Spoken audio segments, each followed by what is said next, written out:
Ozma of Oz by L. Frank Baum. Narrated and presented by Golden Fiction Tales. The Girl in the Chicken Coop. The wind blew hard and joggled the water of the ocean, sending ripples across its surface.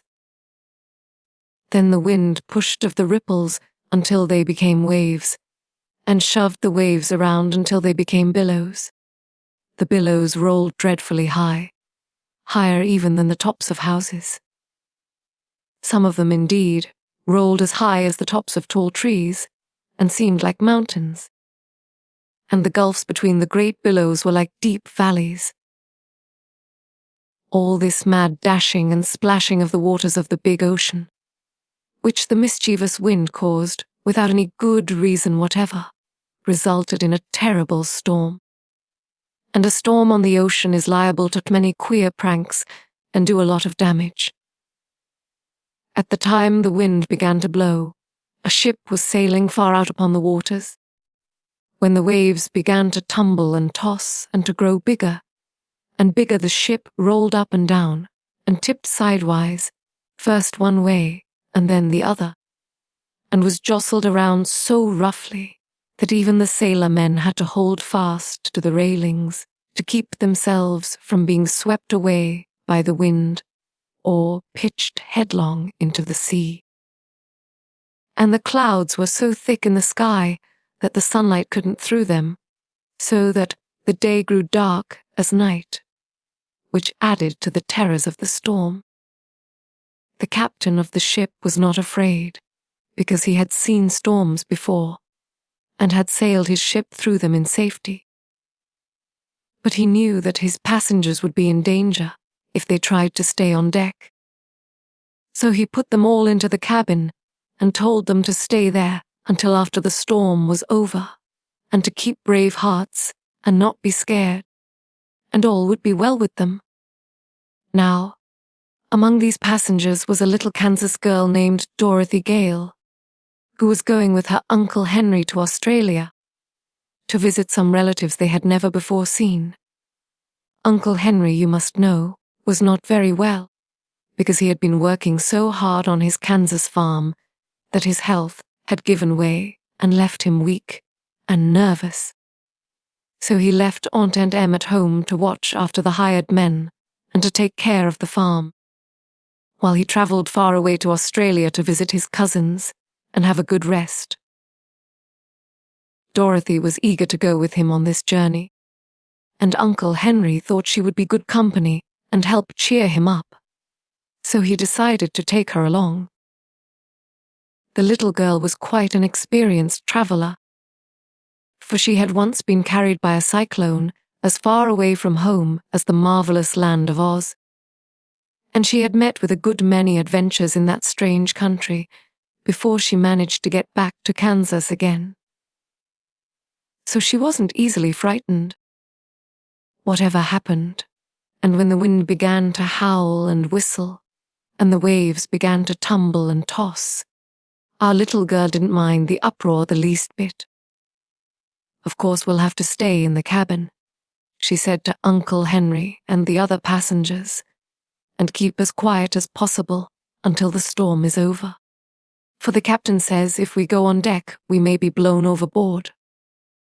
No one wanted to risk such an accident as that, you may be sure. So all the passengers stayed huddled up in the dark cabin, listening to the shrieking of the storm and the creaking of the masts and rigging, and trying to keep from bumping into one another when the ship tipped sidewise. Dorothy had almost fallen asleep when she was aroused with us to find that Uncle Henry was missing. She couldn't imagine where he had gone, and as he was not very strong, she began to worry about him, and to fear he might have been careless enough to go on deck. In that case he would be in great danger, unless he instantly came down again. The fact was that Uncle Henry had gone to lie down in his little sleeping berth, but Dorothy did not know that. She only remembered that Aunt Em had cautioned her to take good care of her uncle, so at once she decided to go on deck and find him. in spite of the fact that the tempest was now worse than ever, and the ship was plunging in a really dreadful manner. Indeed, the little girl found it was as much as she could do to mount the stairs to the deck. And as soon as she got there, the wind struck her so fiercely that it almost tore away the skirts of her dress. Yet Dorothy felt a sort of joyous excitement in defying the storm. And while she held fast to the railing, she peered around through the gloom, and thought she saw the dim form of a man clinging to a mast, not far away from her.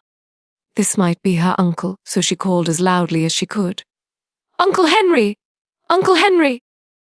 But the wind screeched and howled so madly that she scarce heard her own voice, and the man certainly failed to hear her, for he did not move. Dorothy decided she must go to him, so she made a dash forward, during a lull in the storm, to where a big square chicken, Coop, had been lashed to the deck with ropes. She reached this place in safety, but no sooner had she seized fast hold of the slats of the big box in which the chickens were kept than the wind, as if enraged because the little girl dared to resist its power, suddenly redoubled its fury. With a scream like of an angry giant, it tore away the ropes that held the coop and lifted it high into the air, with Dorothy still clinging to the slats. Around and over it whirled, this way and that, and a few moments later the chicken, Coop, dropped far away into the sea, where the big waves caught it and slid it uphill to a foaming crest, and then downhill into a deep valley, as if it were nothing more than a plaything to keep them amused. Dorothy had a good ducking, you may be sure, but she didn't lose her presence of mind even for a second. She kept tight hold of the stout slats, and as soon as she could get the water out of her eyes, she saw that the wind had ripped the cover from the coop, and the poor chickens were fluttering away in every direction, being blown by the wind until they looked like feather dusters without handles. The bottom of the coop was made of thick boards, so Dorothy found she was clinging to a sort of raft, with sides of slats, which readily bore up her weight. After coughing the water out of her throat and getting her breath again, she managed to climb over the slats and stand upon the firm wooden bottom of the coop, which supported her easily enough. "Why, I've got a ship of my own," she thought, more amused than frightened at her sudden change of condition. And then, as the coop climbed up to the top of a big wave, she looked eagerly around for the ship from which she had been blown. It was far, far away by this time. Perhaps no one on board had yet missed her, or knew of her strange adventure. Down into a valley between the waves the coop swept her, and when she climbed another crest the ship looked like a toy boat. It was such a long way off. Soon it had entirely disappeared in the gloom. And then Dorothy gave a sigh of regret at parting with Uncle Henry, and began to wonder what was going to happen to her next. Just now she was tossing on the bosom of a big ocean, with nothing to keep her afloat but a miserable wooden hen coop that had a plank bottom and slatted sides, through which the water constantly splashed and wetted her through to the skin. And there was nothing to eat when she became hungry, as she was sure to do before long, and no fresh water to drink and no dry clothes to put on. "Well, I declare," she exclaimed with a laugh, "you're in a pretty fix. Dorothy, Gale, I can tell you. And I haven't the least idea how going to get out of it." As if to add to her troubles, the night was now creeping on, and the grey clouds overhead changed to inky blackness. But the wind, as if satisfied at last with its mischievous pranks, stopped blowing this ocean and hurried away to another part of the world to blow something else, so that the waves, not being joggled any more, began to quiet down and behave themselves. It was lucky for Dorothy, I think, that the storm subsided, otherwise, brave though she was, I fear she might have perished. Many children in her place would have wept and given way to despair. But because Dorothy had encountered so many adventures and come safely through them, it did not occur to her at this time to be especially afraid. She was wet and uncomfortable, it is true, but after sighing that one sigh I told you of, she managed to recall some of her customary cheerfulness and decided to patiently await whatever her fate might be.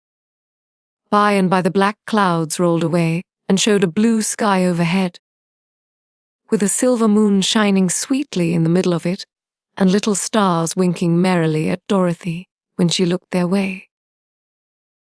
The Coop did not toss around any more, but rode the waves more gently, almost like a cradle rocking, so that the floor upon which Dorothy stood was no longer swept by water coming through the slats. Seeing this, and being quite exhausted by the excitement of the past few hours, the little girl decided that sleep would be the best thing to restore her strength, and the easiest way in which she could pass the time. The floor was damp, and she was herself wringing wet, but fortunately this was a warm climate, and she did not feel at all cold. So she sat down in a corner of the coop, leaned her back against the slats, nodded at the friendly stars before she closed her eyes, and was asleep in half a minute. The Yellow Hen. A strange noise awoke Dorothy, who opened her eyes to find that day had dawned and the sun was shining brightly in a clear sky. She had been dreaming that she was back in Kansas again and playing in the old barnyard with the calves and foxes and chickens all around her, and at first, as she rubbed the sleep from her eyes, she really imagined she was there. Cut, cut, cut, or cut, cut, cut, cut, or cut. Ah! Here again was the strange noise that had awakened her.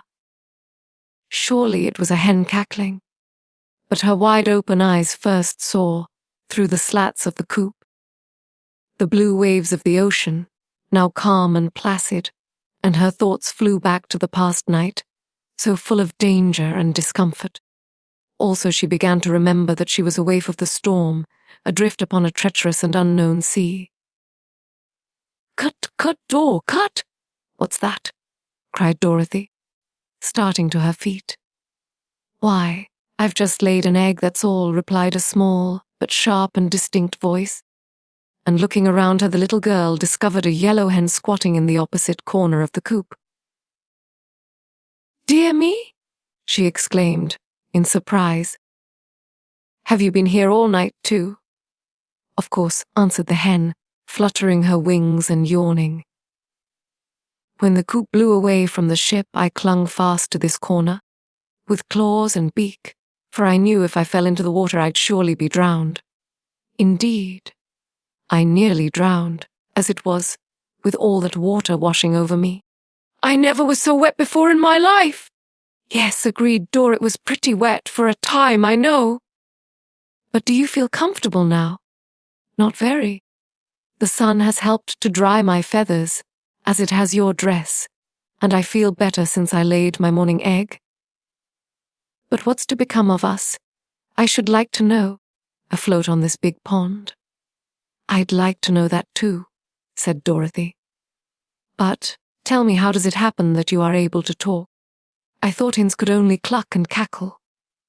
Why, as for that, answered the Yellow Hen thoughtfully, I've clucked and cackled all my life, and never spoken a word before this morning that I can remember. But when you asked a question, a minute ago, it seemed the most natural thing in the world to answer you. So I spoke, and I seem to keep on speaking, just as you and other human beings do.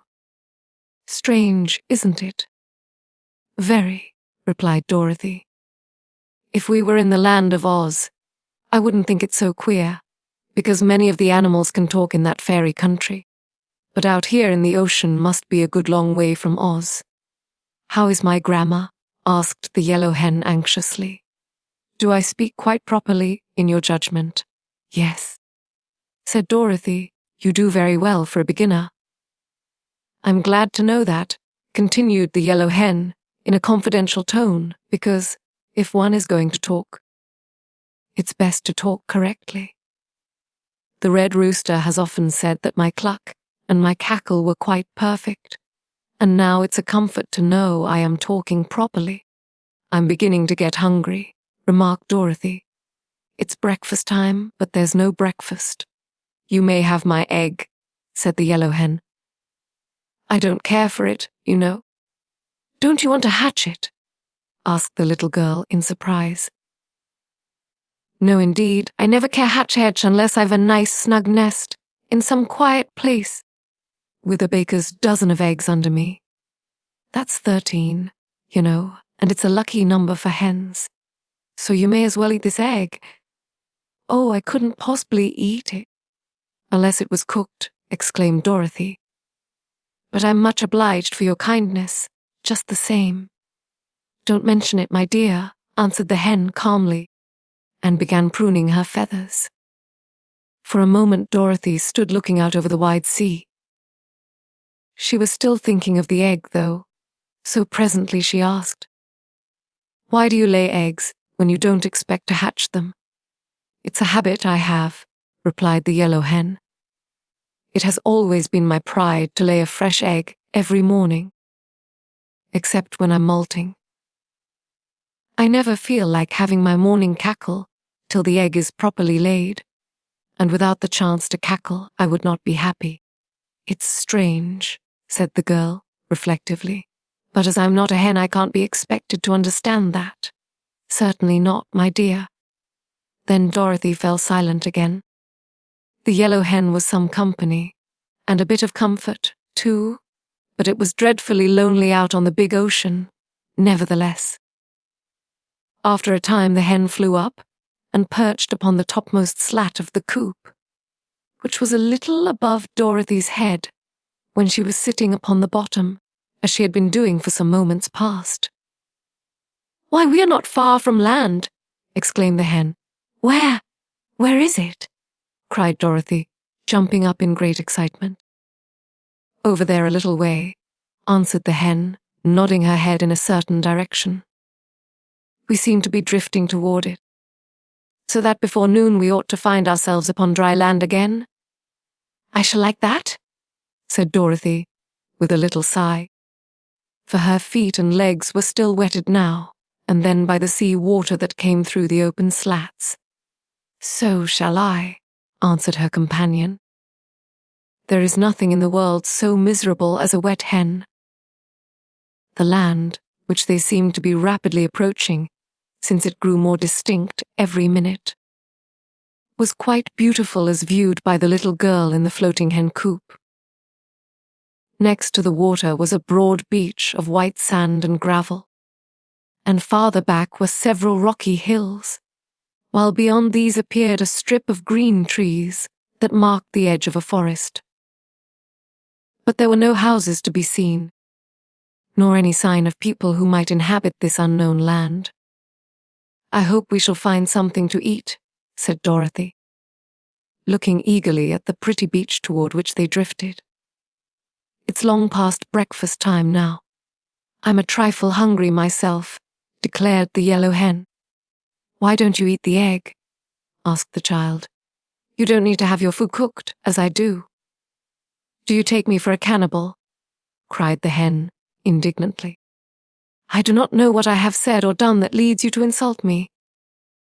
I beg your pardon. I'm sure Mrs. by the way. May I inquire your name, ma'am?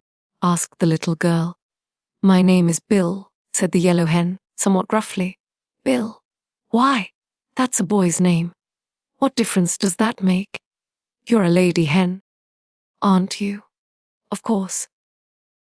But when I was first hatched out, no one could tell whether I was going to be a hen or a rooster. So the little boy at the farm where I was born called me Bill, and made a pet of me because I was the only yellow chicken in the whole brood. When I grew up, and he found that I didn't crow and fight, as all the roosters do. He did not think to change my name, and every creature in the barnyard, as well as the people in the house, knew me as Bill. So Bill I've always been called, and Bill is my name. But it's all wrong, you know, declared Dorothy, earnestly. And, if you don't mind, I shall call you Billina. Putting the "ina" on the end makes it a girl's name, you see. Oh, I don't mind it in the least, returned the Yellow Hen. It doesn't matter at all what you call me, so long as I know the name means me. Very well, Billina. My name is Dorothy Gale. Just Dorothy to my friends and Miss Gale to strangers. You may call me Dorothy if you like. We're getting very near the shore. Do you suppose it is too deep for me to wade the rest of the way? Wait a few minutes longer. The sunshine is warm and pleasant, and we are in no hurry. But my feet are all wet and soggy, said the girl. My dress is dry enough, but I won't feel real comfortable till I get my feet dried. She waited, however, as the hen advised, and before long the big wooden coop grated gently on the sandy beach, and the dangerous voyage was over. It did not take the castaways long to reach the shore, you may be sure. The Yellow Hen flew to the sands at once, but Dorothy had to climb over the high slats. Still, for a country girl, that was not much of a feat. And as soon as she was safe ashore, Dorothy drew her wet shoes and stockings and spread them upon the sun-warmed beach to dry. Then she sat down and watched Billina, who was pecking away with her sharp bill in the sand and gravel, which she scratched up and turned over with her strong claws. "What are you doing?" asked Dorothy. "Getting my breakfast, of course," murmured the hen, busily pecking away. "What do you find?" inquired the girl curiously. "Oh, some fat red ants and some sand bugs, and once in a while a tiny crab. They are very sweet and nice, I assure you." "How dreadful!" exclaimed Dorothy in a shocked voice. "What is dreadful?" asked the hen, lifting her head to gaze with one bright eye at her companion. "Why, eating live things, and horrid bugs, and crawly ants. You ought to be ashamed of yourself." "Goodness me," returned the hen in a puzzled tone. "How queer you are, Dorothy. Live things are much fresher and more wholesome than dead ones, and you humans eat all sorts of dead creatures." "We don't," said Dorothy. "You do indeed," answered Billina. "You eat lambs and sheep and cows and foxes and even chickens." "But we cook them," said Dorothy triumphantly. "What difference does that make?" "A good deal," said the girl in a graver tone. "I can't just explain the difference, but it's there. And anyhow, we never eat such dreadful things as bugs." "But you eat the chickens that eat the bugs," retorted the Yellow Hen, with an odd cackle. "So you are just as bad as we chickens are." This made Dorothy thoughtful. What Billina said was true enough, and it almost took away her appetite for breakfast. As for the Yellow Hen, she continued to peck away at the sand busily, and seemed quite contented with her bill of fare. Finally, down near the water's edge, Billina stuck her bill deep into the sand, and then drew back and shivered. "Ow," she cried. "I struck metal that time, and it nearly broke my beak." "It probably was a rock," said Dorothy carelessly. "Nonsense. I know a rock from metal, I guess," said the hen. "There's a different feel to it." "But there couldn't be any metal on this wild, deserted seashore," persisted the girl. "Where's the place? I'll dig it up and prove to you I'm right." Billina showed her the place where she had stubbed her bill, as she expressed it, and Dorothy dug away the sand until she felt something hard. Then, thrusting in her hand, she pulled the thing out and discovered it to be a large-sized golden key, rather old, but still bright and of perfect shape. "What did I tell you?" cried the hen with a cackle of triumph. "Can I tell metal when I bump into it? Or is the thing a rock?" "It's metal, sure enough," answered the child, gazing thoughtfully at the curious thing she had found. I think it is pure gold, and it must have lain hidden in the sand for a long time. How do you suppose it came there, Billina? And what do you suppose mysterious key unlocks? I can't say, replied the hen. You ought to know more about locks and keys than I do. Dorothy glanced around. There was no sign of any house in that part of the country, and she reasoned that every key must fit a lock, and every lock must have a purpose. Perhaps the key had been lost by somebody who lived far away, but had wandered on this very shore. Musing on these things, the girl put the key in the pocket of her dress, and then slowly drew on her shoes and stockings, which the sun had fully dried. I believe, Billina, she said, I'll have a look around and see if I can find some breakfast. Letters in the sand. Walking a little way back from the water's edge, toward the grove of trees, Dorothy came to a flat stretch of white sand that seemed to have queer signs marked upon its surface, just as one would write upon sand with a stick. What does it say? She asked the Yellow Hen, who trotted along beside her in a rather dignified fashion. How should I know? Returned the hen. I cannot read. Oh, can't you? Certainly not. I've never been to school, you know. Well, I have, admitted Dorothy, but the letters are big and far apart, and it's hard to spell out the words. But she looked at each letter carefully, and finally discovered that these words were written in the sand. Beware the Wheelers. That's rather strange, declared the hen, when Dorothy had read aloud the words. What do you suppose the Wheelers are? Folks that wheel, I guess. They must have wheelbarrows or baby cabs or handcarts, said Dorothy. Perhaps they're automobiles, suggested the Yellow Hen. There is no need to beware of baby cabs and wheelbarrows, but automobiles are dangerous things. Several of my friends have been run over by them. It can't be automobiles, replied the girl, for this is a new, wild country, without even trolley cars or telephones. The people here haven't been discovered yet. I'm sure, that is, if there are any people. So I don't believe there can be any automobiles, Billina. Perhaps not, admitted the Yellow Hen. Where are you going now? Over to those trees, to see if I can find some fruit or nuts, answered Dorothy. She tramped across the sand, skirting the foot of one of the little rocky hills that stood near, and soon reached the edge of the forest. At first she was greatly disappointed, because the near trees were all punita, or cottonwood or eucalyptus, and bore no fruit or nuts at all. But, by and by, when she was almost in despair, the little girl came upon 2 trees that promised to furnish her with plenty of food.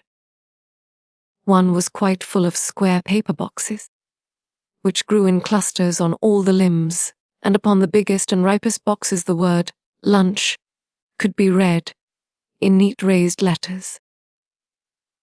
This tree seemed to bear all the year around, for there were lunch box blossoms on some of the branches, and on others tiny little lunch boxes that were as yet quite green, and evidently not fit to eat until they had grown bigger. The leaves of this tree were all paper napkins, and it presented a very pleasing appearance to the hungry little girl. But the tree next to the lunch box tree was even more wonderful, for it bore quantities of tin dinner pails, which were so full and heavy that the stout branches bent underneath their weight. Some were small and dark brown in color, those larger were of a dull tin color. But the really ripe ones were pails of bright tin that shone and glistened beautifully in the rays of sunshine that touched them. Dorothy was delighted, and even the Yellow Hen acknowledged that she was surprised. The little girl stood on tiptoe and picked one of the nicest and biggest lunch boxes, and then she sat down upon the ground and eagerly opened it. Inside she found nicely wrapped in white papers, a ham sandwich, a piece of sponge cake, a pickle, and a slice of new cheese and an apple. Each thing had a separate stem, and so had to be picked off the side of the box, but Dorothy found them all to be delicious, and she ate every bit of luncheon in the box before she had finished. "A lunch isn't exactly breakfast," she said to Billina, who sat beside her curiously watching. "But when one is hungry one can eat even supper in the morning and not complain." "I hope your lunch box was perfectly ripe," observed the Yellow Hen, in an anxious tone. "So much sickness is caused by eating green things." "Oh, I'm sure it was ripe," declared Dorothy. "All that is, except the pickle. And a pickle just has to be green, Billina. But everything tasted perfectly splendid, and I'd rather have it than a church picnic. And now I think I'll pick a dinner pail, to have when I get hungry again. And then we'll start out and explore the country, and see where we are." "Haven't you any idea what country this is?" inquired Billina. "None at all, listen. I'm quite sure it's a fairy country, or such things as lunch boxes and dinner pails wouldn't be growing upon trees. Besides, Billina, being a hen, you wouldn't be able to talk in any civilized country, like Kansas, where no fairies live at all." "Perhaps we're in the land of Oz," said the hen thoughtfully. "No, that can't be," answered the little girl, "because I've been to the land of Oz, and it's all surrounded by a horrid desert that no one can cross." "Then how did you get away from there again?" asked Billina. "I had a pair of silver shoes that carried me through the air, but I lost them," said Dorothy. "Ah, indeed," remarked the Yellow Hen in a tone of unbelief. "Anyhow," resumed the girl, "there is no seashore near the land of Oz, so this must surely be some other fairy country." While she was speaking, she selected a bright and pretty dinner pail that seemed to have a stout handle, and picked it from its branch. Then, accompanied by the Yellow Hen, she walked out of the shadow of the trees toward the seashore. They were part way across the sands when Billina suddenly cried, in a voice of terror, "What's that?" Dorothy turned quickly around, and saw coming out of a path that led from between the trees the most peculiar person her eyes had ever beheld. It had the form of a man, except that it walked, or rather rolled, upon all fours, and its legs were the same length as its arms, giving them the appearance of the 4 legs of a beast. Yet it was no beast that Dorothy had discovered, for the person was clothed most gorgeously in embroidered garments of many colors, and wore a straw hat perched jauntily upon the side of its head. But it differed from human beings in this respect, that instead of hands and feet there grew at the end of its arms and legs round wheels, and by means of these wheels it rolled very swiftly over the level ground. Afterward Dorothy found that these odd wheels were of the same hard substance that our fingernails and toe-nails are composed of. And she also learned that creatures of this strange race were born in this queer fashion. But when our little girl first caught sight of the first individual of a race that was destined to cause her a lot of trouble, she had an idea that the brilliantly clothed personage was on roller skates, which were attached to his hands as well as to his feet. "Run!" screamed the Yellow Hen, fluttering away in great fright. "It's a wheeler!" "A wheeler!" exclaimed Dorothy. "What can that be? Don't you remember the warning in the sand? Beware the wheelers. Run! I tell you, run!" So Dorothy ran, and the wheeler gave a sharp, wild cry and came after her in full chase, looking over his shoulder as she ran. The girl now saw a great procession of wheelers emerging from the forest, dozens and dozens of them, all clad in splendid, tight-fitting garments and all rolling swiftly toward her and uttering their wild, strange cries. "They're sure to catch us!" panted the girl, who was still carrying the heavy dinner pail she had picked. "I can't run much farther, Billina." "Climb up this hill quick," said the hen. And Dorothy found she was very near to the heap of loose and jagged rocks they had passed on their way to the forest. The Yellow Hen was even now fluttering among the rocks, and Dorothy followed as best she could, half climbing and half tumbling up the rough and rugged steep. She was none too soon, for the foremost wheeler reached the hill a moment after her. But while the girl scrambled up the rocks, the creature stopped short with howls of rage and disappointment. Dorothy now heard the Yellow Hen laughing, in her cackling henny way. "Don't hurry, my dear," cried Billina. "They can't follow us among these rocks, so we're safe enough now." Dorothy stopped at once and sat down upon a broad boulder, for she was all out of breath. The rest of the wheelers had now reached the foot of the hill, but it was evident that their wheels would not roll upon the rough and jagged rocks, and therefore they were helpless to follow Dorothy and the hen to where they had taken refuge. But they circled all around the little hill, so the child and Billina were fast prisoners and could not come down without being captured. Then the creatures shook their front wheels at Dorothy in a threatening manner, and it seemed they were able to speak as well as to make their dreadful outcries, for several of them shouted, "We'll get you in time, never fear, and when we do get you, we'll tear you into little bits." "Why are you so cruel to me?" asked Dorothy. "I'm a stranger in your country, and have done you no harm." "No harm," cried one who seemed to be their leader. "Did you not pick our lunch boxes and dinner pails? Have you not a stolen dinner pail still in your hand?" "I only picked one of each," she answered. "I was hungry, and I didn't know the trees were yours." "That is no excuse," retorted the leader, who was clothed in a most gorgeous suit. "It is the law here that whoever picks a dinner pail without our permission must die immediately." "Don't you believe him?" said Billina. "I'm sure the trees do not belong to these awful creatures. They are fit for any mischief, and it's my opinion they would try to kill us just the same if you hadn't picked a dinner pail." "I think so, too," agreed Dorothy. "But what shall we do now?" "Stay where we are," advised the Yellow Hen. "We are safe from the wheelers until we starve to death, anyhow, and before that time comes a good many things can happen. Tik-Tok the machine man." After an hour or so, most of the band of wheelers rolled back into the forest, leaving only 3 of their number to guard the hill.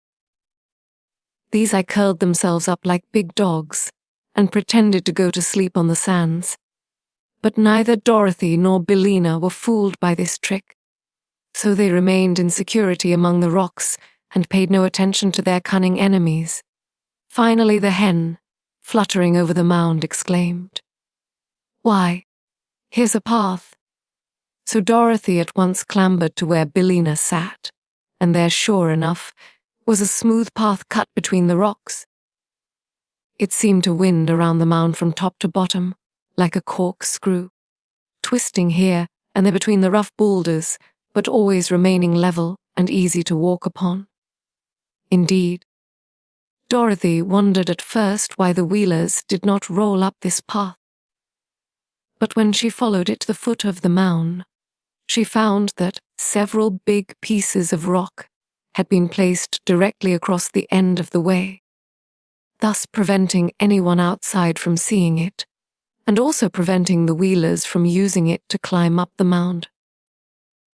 Then Dorothy walked back up the path and followed it until she came to the very top of the hill, where a solitary round rock stood that was bigger than any of the others surrounding it.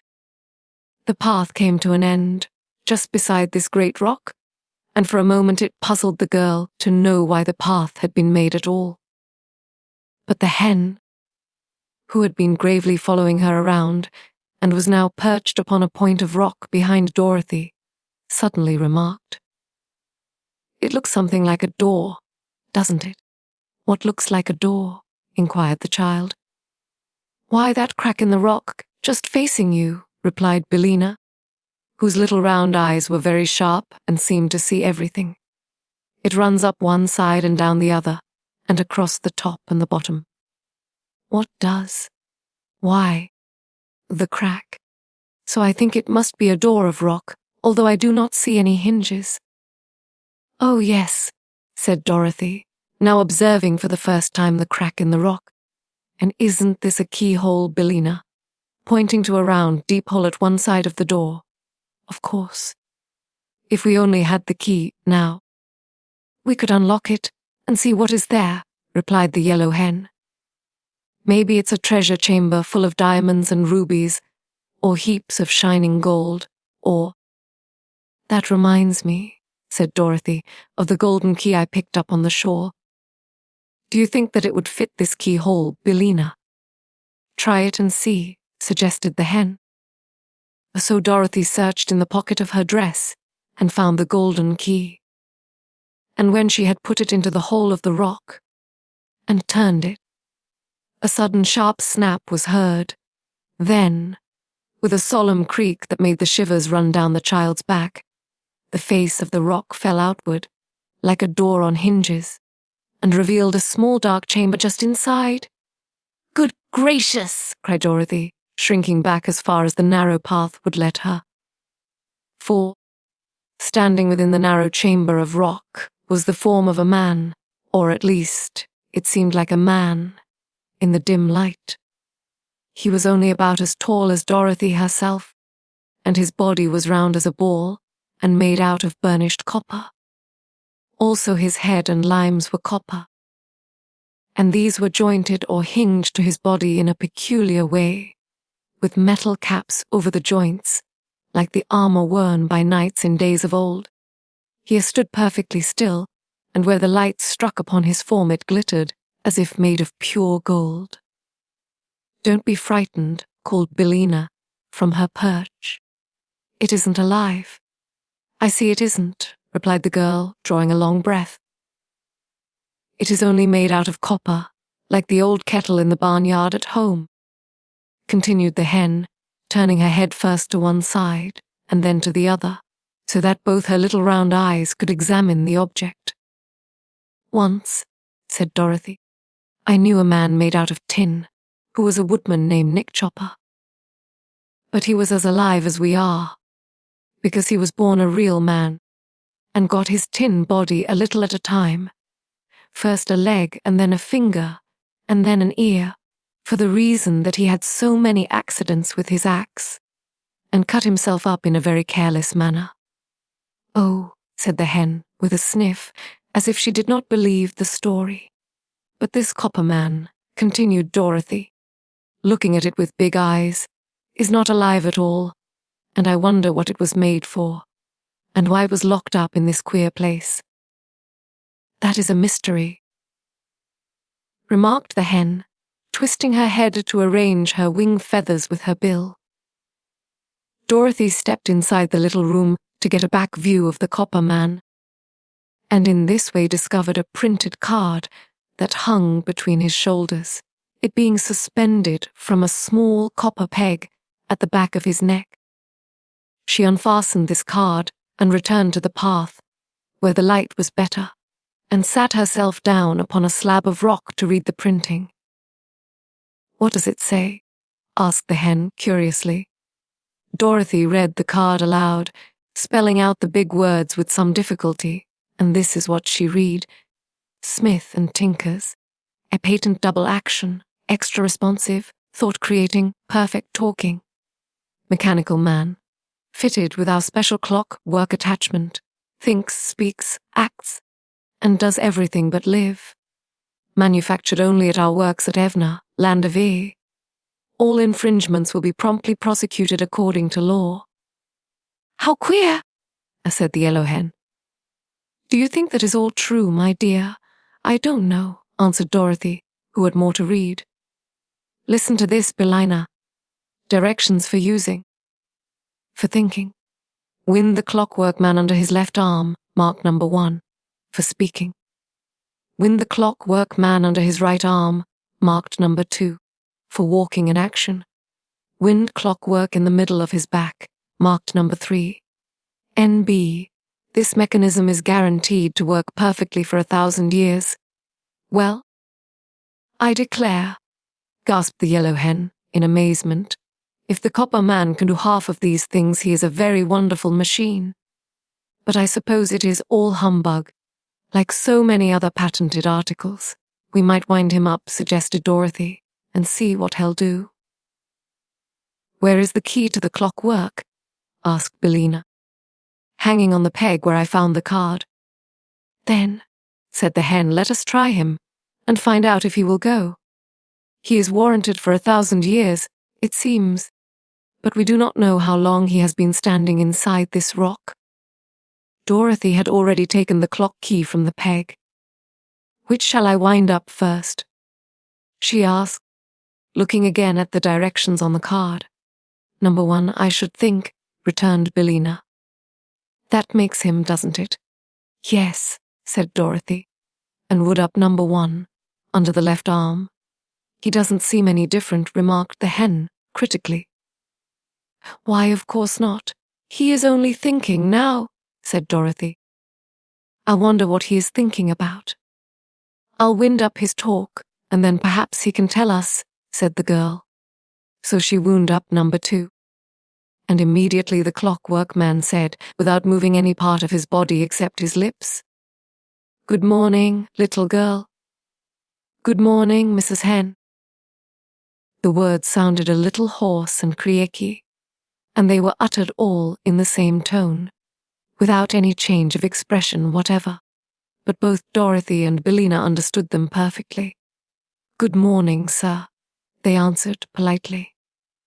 Thank you for rescuing me, continued the machine, in the same monotonous voice, which seemed to be worked by bellows inside of him, like the little toy lambs and cats the children squeeze so that they will make a noise. Don't mention it, answered Dorothy.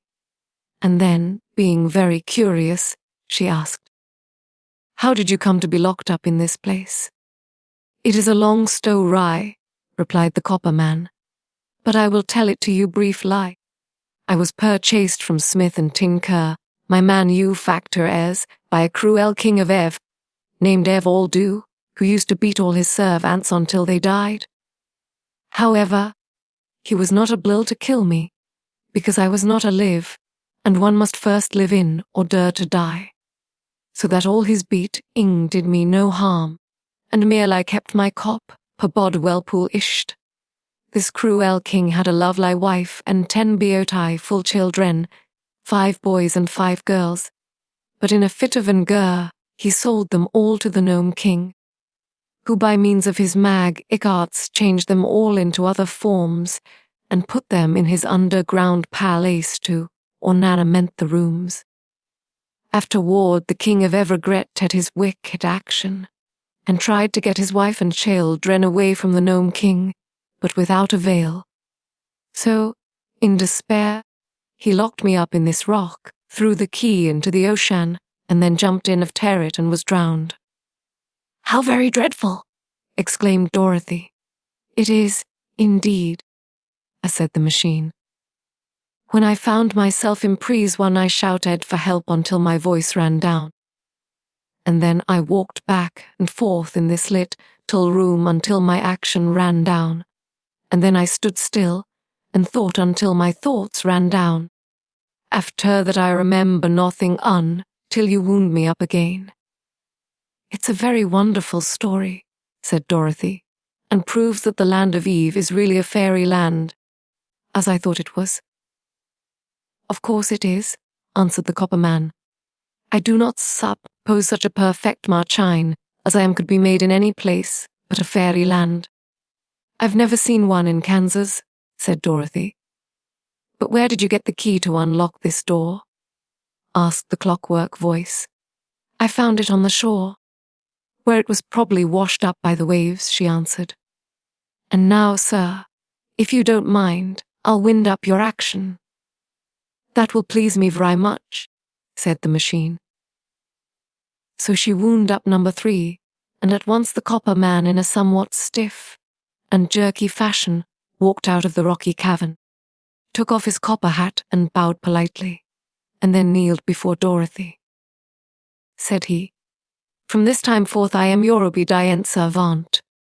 Whatever you command, that I will do willing lie, if you keep me wound up." "What is your name?" she asked. "Tik-Tok," he replied. "My former master gave me that name because my clockwork always ticks when it is wound up."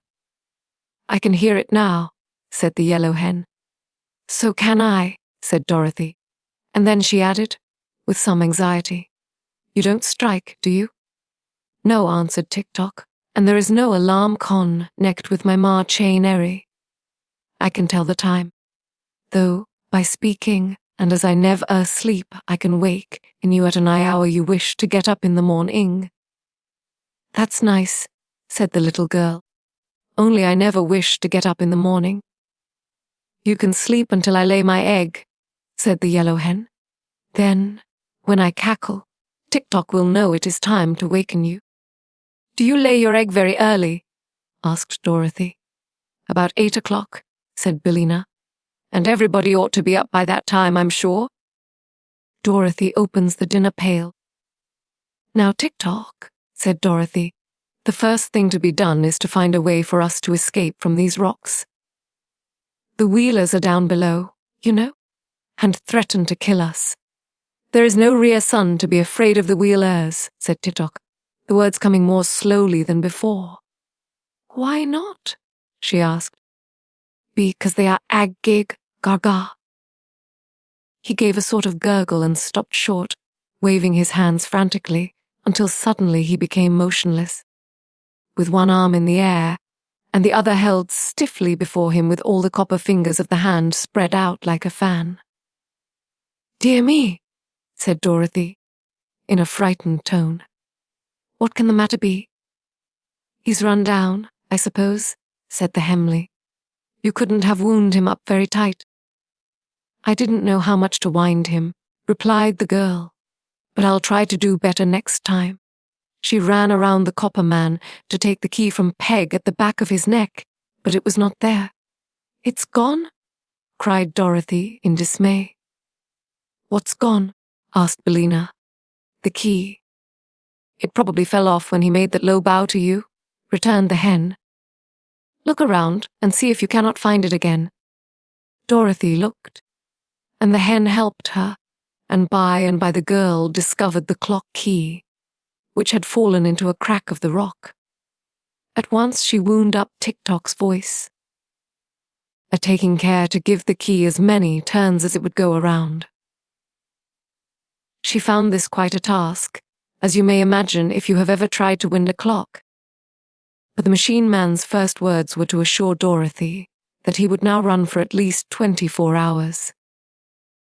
"You did not wind me much, at first," he calmly said, "and I told you that long story about King Evoldu, so it is no wonder that I ran down." She next rewound the action clockwork, and then Billina advised her to carry the key to Tik-Tok in her pocket, so it would not get lost again. "And now," said Dorothy, when all this was accomplished, "tell me what you were going to say about the wheelers." "Why, they are nothing to be frightened at," said the machine. "They try to make folks believe that they are very terrible, but as a matter of fact the wheel is a harm less enough to anyone that dares to fight them. They might try to hurt a little girl like you, perhaps, because they are very mischievous. But if I had a club they would run away as soon as they saw me." "Haven't you a club?" asked Dorothy. "No," said Tik-Tok. "And you won't find such a thing among these rocks, either," declared the Yellow Hen. "Then what shall we do?" asked the girl. "Wind up my think-works tight lie, and I will try to think of some other plan," said Tik-Tok. So Dorothy rewound his thought machinery, and while he was thinking she decided to eat her dinner. Billina was already pecking away at the cracks in the rocks to find something to eat. So Dorothy sat down and opened her tin dinner pail. In the cover she found a small tank that was full of very nice lemonade.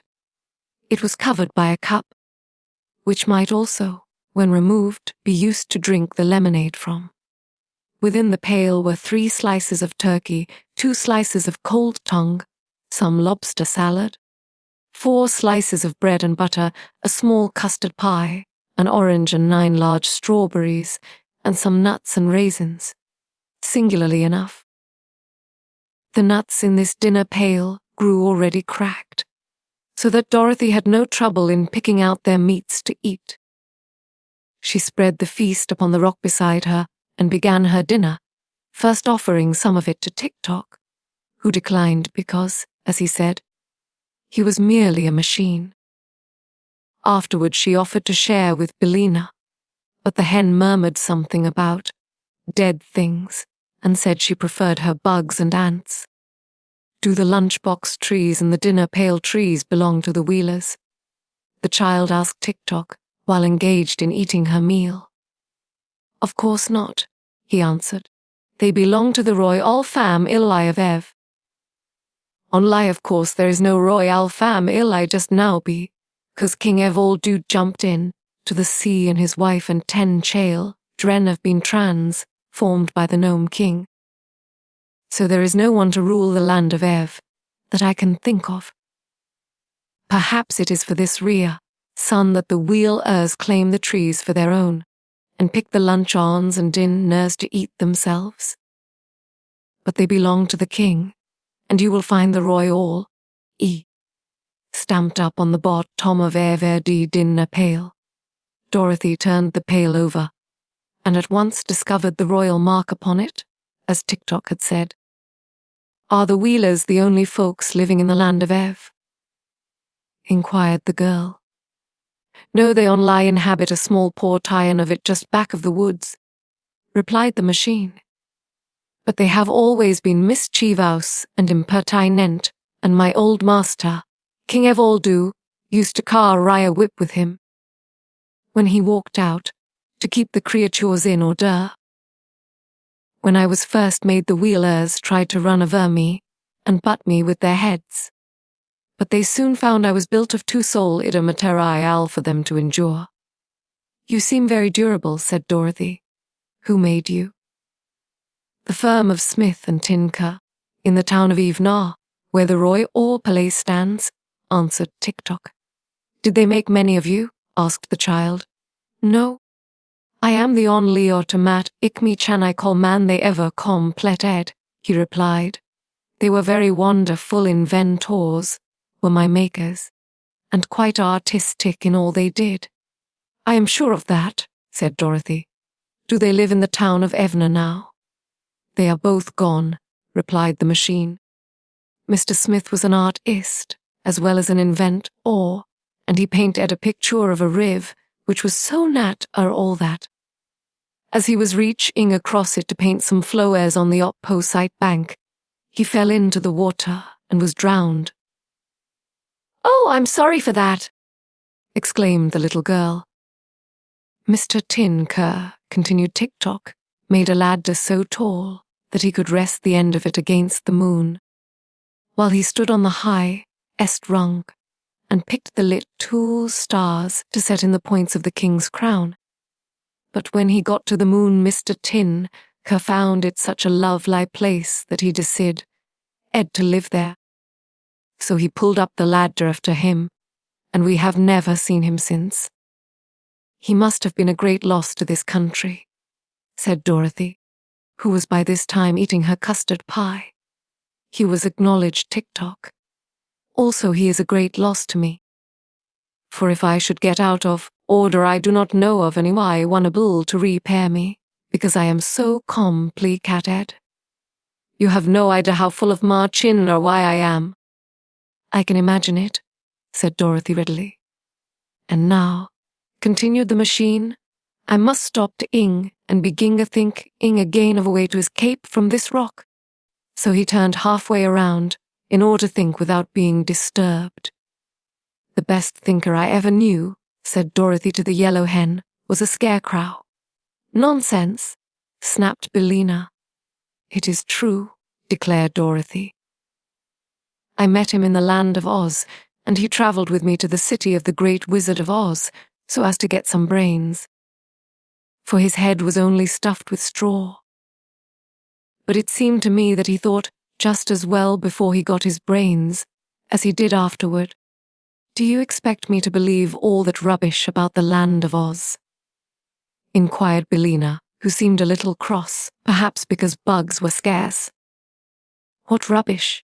Asked the child, who was now finishing her nuts and raisins. Why, your impossible stories about animals that can talk, and a tin woodman who is alive, and a scarecrow who can think. They are all there, said Dorothy, for I have seen them. I don't believe it, cried the hen, with a toss of her head.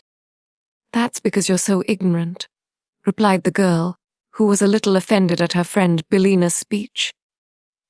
In the land of Oz, remarked Tik-Tok, turning toward them, anything is possible.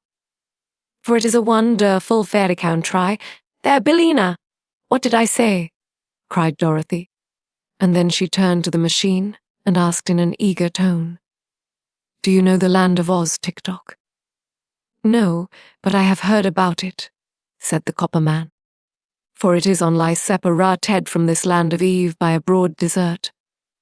Dorothy clapped her hands together delightedly. I'm glad of that, she exclaimed. It makes me quite happy to be so near my old friends. The Scarecrow I told you of, Billina, is the king of the land of Oz. Pardon me. He is not the king now, said Tik-Tok. He was when I left there, declared Dorothy. I know, said Tik-Tok, but there was a revolution in the land of Oz, and the Scarecrow was deposed by a soul-dire woman named Ginger. And then Ginger was deposed by a little girl named Ozma, who was the rightful heir to the throne, and now rules the land under the title of Ozma of Oz. That is news to me, said Dorothy, thoughtfully. But I suppose lots of things have happened since I left the land of Oz. I wonder what has become of the Scarecrow, and of the Tin Woodman, and the Cowardly Lion. And I wonder who this girl Ozma is, for I never heard of her before. But Tik-Tok did not reply to this. He had turned around again to resume his thinking. Dorothy packed the rest of the food back into the pail, so as not to be wasteful of good things. And the Yellow Hen forgot her dignity far, enough to pick up all of the scattered crumbs, which she ate rather greedily, although she had so lately pretended to despise the things that Dorothy preferred as food. By this time, Tik-Tok approached them with his stiff bow. Be kind enough to follow me, he said, and I will lead you away from here to the town of Evna, where you will be more comfortable, and also I will protect you from the wheelers. All right, answered Dorothy promptly. I'm ready. The heads of Langwidere. They walked slowly down the path between the rocks, Tik-Tok going first, Dorothy following him, and the Yellow Hen trotting along last of all. At the foot of the path the copper man leaned down and tossed aside with ease the rocks that cumbered the way. Then he turned to Dorothy and said, Let me carry your dinner pail. She placed it in his right hand at once, and the copper fingers closed firmly over the stout handle. Then the little procession marched out upon the level sands. As soon as the three wheelers, who were guarding the mound, saw them, they began to shout their wild cries and rolled swiftly toward the little group, as if to capture them or bar their way. But when the foremost had approached near enough, Tik-Tok swung the tin dinner pail and struck the wheeler a sharp blow over its head with the queer weapon. Perhaps it did not hurt very much, but it made a great noise, and the wheeler uttered a howl and tumbled over upon its side. The next minute it scrambled to its wheels and rolled away as fast as it could go, screeching with fear at the same time. "I told you they were harmless," began Tik-Tok, but before he could say more, another wheeler was upon them. Crack! Went the dinner pail against its head, knocking its straw hat a dozen feet away. And that was enough for this wheeler also. It rolled away after the first one, and the third did not wait to be pounded with the pail, but joined its fellows as quickly as its wheels would whirl. The Yellow Hen gave a cackle of delight, and flying to a perch upon Tik-Tok's shoulder, she said, "A bravely done, my copper friend, and wisely thought of too. Now we are free from those ugly creatures." But just then a large band of wheelers rolled from the forest, and relying upon their numbers to conquer, they advanced fiercely upon Tik-Tok. Dorothy grabbed Billina in her arms and held her tight, and the machine embraced the form of the little girl with his left arm, the better to protect her. Then the wheelers were upon them. Rattle-ity! Bang!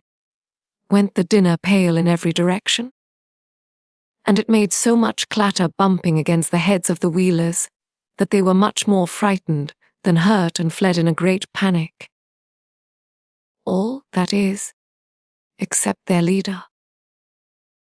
This wheeler had stumbled against another and fallen flat upon his back, and before he could get his wheels under him to rise again, Tik-Tok had fastened his copper fingers into the neck of the gorgeous jacket of his foe and held him fast. "Tell your Pull to go away," commanded the machine. The leader of the wheelers hesitated to give this order, so Tik-Tok shook him as a terrier dog does a rat, until the wheeler's teeth rattled together with a noise like hailstones on a window pane. Then, as soon as the creature could get its breath, it shouted to the others to roll away, which they immediately did. "Now," said Tik-Tok, "you shall come with us and tell me what I want to know." "You'll be sorry for treating me in this way," whined the wheeler. "I'm a terribly fierce person." "As for that," answered Tik-Tok, "I am only a Chine, and cannot feel sorrow or joy, no matter what happens. But you are wrong to think yourself terrible or fierce." "Why so?" asked the wheeler. "Because no one else thinks as you do. Your wheels make you helpless to endure anyone, for you have no fists, and cannot scratch or even pull hair, nor have you and I feet to kick with. All you can do is to yell and shout, and that does not hurt and why one at all." The wheeler burst into a flood of tears, to Dorothy's great surprise. "Now I and my people are ruined forever," he sobbed, "for you have discovered our secret. Being so helpless, our only hope is to make people afraid of us, by pretending we are very fierce and terrible, and writing in the sand warnings to beware the wheelers. Until now we have frightened everyone, but since you have discovered our weakness, our enemies will fall upon us, and make us very miserable and unhappy." "Oh no," exclaimed Dorothy, who was sorry to see this beautifully dressed wheeler so miserable. "Tik-Tok will keep your secret, and so will Billina and I. Only, you must promise not to try to frighten children any more if they come near to you." "I won't, indeed I won't," promised the wheeler, ceasing to cry and becoming more cheerful. "I'm not really bad, you know, but we have to pretend to be terrible in order to prevent others from attacking us." "That is not exactly true," said Tik-Tok, starting to walk toward the path through the forest, and still holding fast to his prisoner, who rolled slowly along beside him. "You and your pure plea are full of mischief, and like to both those who fear you, and you are often impudent and disagreeable too.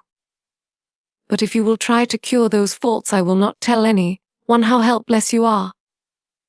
"I'll try, of course," replied the wheeler eagerly. "And thank you, Miss Tik-Tok, for your kindness." "I am only a Chine," said Tik-Tok. "I cannot be kind in my more than I can be sorry or glad. I can only do what I am wound up to do." "Are you wound up to keep my secret?" asked the Wheeler anxiously. "Yes, if you behave yourself. But tell me, who rules the land of Ev now?" asked the machine. "There is no ruler," was the answer, "because every member of the royal family is imprisoned by the Nome King. But the Princess Langwidere, who is a niece of our late King Ivaldo, lives in a part of the royal palace and takes as much money out of the royal treasury as she can spend. The Princess Langwidere is not exactly a ruler, you see, because she doesn't rule, but she is the nearest approach to a ruler we have at present." "I do not remember her," said Tik-Tok. "What does she look like?" "That I cannot say," replied the Wheeler, "although I have seen her 20 times. For the Princess Langwidere is a different person every time I see her, and the only way her subjects can recognize her at all is by means of a beautiful ruby key which she always wears on a chain attached to her left wrist. When we see the key, we know we are beholding the princess." "That is strange," said Dorothy, in astonishment. "Do you mean to say that so many different princesses are one and the same person?" "Not exactly," answered the Wheeler. "There is, of course, but one princess, but she appears to us in many forms, which are all more or less beautiful." "She must be a witch," exclaimed the girl. "I do not think so," declared the Wheeler. "But there is some mystery connected with her, nevertheless. She is a very vain creature, and lives mostly in a room surrounded by mirrors, so that she can admire herself whichever way she looks." No one answered this speech, because they had just passed out of the forest, and their attention was fixed upon the scene before them, and a beautiful vale in which were many fruit trees and green fields, with pretty farmhouses scattered here and there, and broad, smooth roads that led in every direction. In the center of this lovely vale, about a mile from where our friends were standing, rose the tall spires of the royal palace, which glittered brightly against their background of blue sky. The palace was surrounded by charming grounds, full of flowers and shrubbery. Several tinkling fountains could be seen, and there were pleasant walks bordered by rows of white marble statuary. All these details Dorothy was, of course, unable to notice or admire until they had advanced along the road to a position quite near to the palace. And she was still looking at the pretty sights when her little party entered the grounds and approached the big front door of the king's own apartments. To their disappointment, they found the door tightly closed. A sign was tacked to the panel which read as follows: "Owner absent. Please knock at the 3rd door in the left wing." "Now," said Tik-Tok to the captive Wheeler, "you must show us the way to the left wing." "Very well," agreed the prisoner. "It is around here at the right." "How can the left wing be at the right?" demanded Dorothy, who feared the Wheeler was fooling them. "Because there used to be 3 wings, and 2 were torn down, so the one on the right's the only one left. It is a trick of the Princess Langwidere to prevent visitors from annoying her." Then the captive led them around to the wing, after which the machine man, having no further use for the Wheeler, permitted him to depart and rejoin his fellows. He immediately rolled away at a great pace, and was soon lost to sight. Tik-Tok now counted the doors in the wing, and knocked loudly upon the 3rd one. It was opened by a little maid in a cap trimmed with vivid color ribbons, who bowed respectfully and asked, "What do you wish, good people?" "Are you the Princess Langwidere?" asked Dorothy. "No, miss, I am her servant," replied the maid. "And may I see the princess, please?" "I will tell her you are here, miss, and ask her to grant you an audience," said the maid. "Step in, please, and take a seat in the drawing room." So Dorothy walked in, followed closely by the machine. But as the Yellow Hen tried to enter after them, the little maid cried, "Shoo!" and flapped her apron in Billina's face. "Shoo yourself!" retorted the hen, drawing back in anger and ruffling up her feathers. "Haven't you any better manners than that?" "What do you talk?" inquired the maid, evidently surprised. "Can't you hear me?" snapped Billina. "Drop that apron and get out of the doorway so that I may enter with my friends." "The princess won't like it," said the maid, hesitating. "I don't care whether she likes it or not," replied Billina, and fluttering her wings with a loud noise, she flew straight at the maid's face. The little servant at once ducked her head, and the hen reached Dorothy's side in safety. "Very well," sighed the maid. "If you are all ruined because of this obstinate hen, don't blame me for it. It isn't safe to annoy the Princess Langwidere." "Tell her we are waiting, if you please," Dorothy requested with dignity. "Billina is my friend, and must go wherever I go." Without more words, the maid led them to a richly furnished drawing room, lighted with subdued rainbow tints that came in through beautiful stained glass windows. "Remain here," she said. "What name shall I give the princess?" "I am Dorothy Gale of Kansas," replied the child, "and this gentleman is a machine named Tik-Tok, and the Yellow Hen is my friend Billina." The little servant bowed and withdrew, going through several passages and mounting 2 marble stairways before she came to the apartments occupied by her mistress. Princess Langwidere's sitting room was panelled with great mirrors, which reached from the ceiling to the floor. Also, the ceiling was composed of mirrors, and the floor was of polished silver that reflected every object upon it. So when Langwidere sat in her easy chair and played soft melodies upon her mandolin, her form was mirrored hundreds of times, in walls and ceiling and floor, and whichever way the lady turned her head she could see and admire her own features. This she loved to do, and just as the maid entered she was saying to herself, "This head with the auburn hair and hazel eyes is quite attractive. I must wear it more often than I have done of late, although it may not be the best of my collection." "You have company, Your Highness," announced the maid, bowing low. "Who is it?" asked Langwidere, yawning. "Dorothy Gale of Kansas, Mr. Tik-Tok and Billina," answered the maid. "What a queer lot of names," murmured the princess, beginning to be a little interested. "What are they like?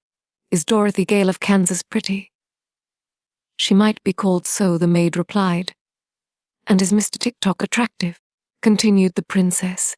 "That I cannot say, Your Highness, but he seems very bright. Will your gracious Highness see them?" "Oh, I may as well, Nanda. But I am tired admiring this head, and if my visitor has any claim to beauty, I must take care that she does not surpass me. So I will go to my cabinet and change to number 17, which I think is my best appearance." "Don't you? Your number 17 is exceedingly beautiful," answered Nanda. With another bow, again the princess yawned. Then she said, "Help me to rise." So the maid assisted her to gain her feet. Although Langwidere was the stronger of the two, and then the princess slowly walked across the silver floor to her cabinet, leaning heavily at every step upon Nanda's arm. Now I must explain to you that the Princess Langwidere had 30 heads, as many as there are days in the month. But of course she could only wear one of them at a time, because she had but one neck.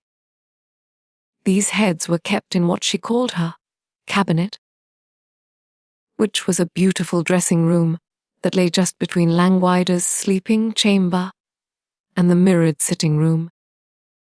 Each head was in a separate cupboard lined with velvet. The cupboards ran all around the sides of the dressing room and had elaborately carved doors with gold numbers on the outside and jeweled, framed mirrors on the inside of them. When the princess got out of her crystal bed in the morning, she went to her cabinet, opened one of the velvet-lined cupboards, and took the head it contained from its golden shelf. Then, by the aid of the mirror inside the open door, she put on the head, as neat and straight as could be, and afterward called her maids to robe her for the day. She always wore a simple white costume that suited all the heads.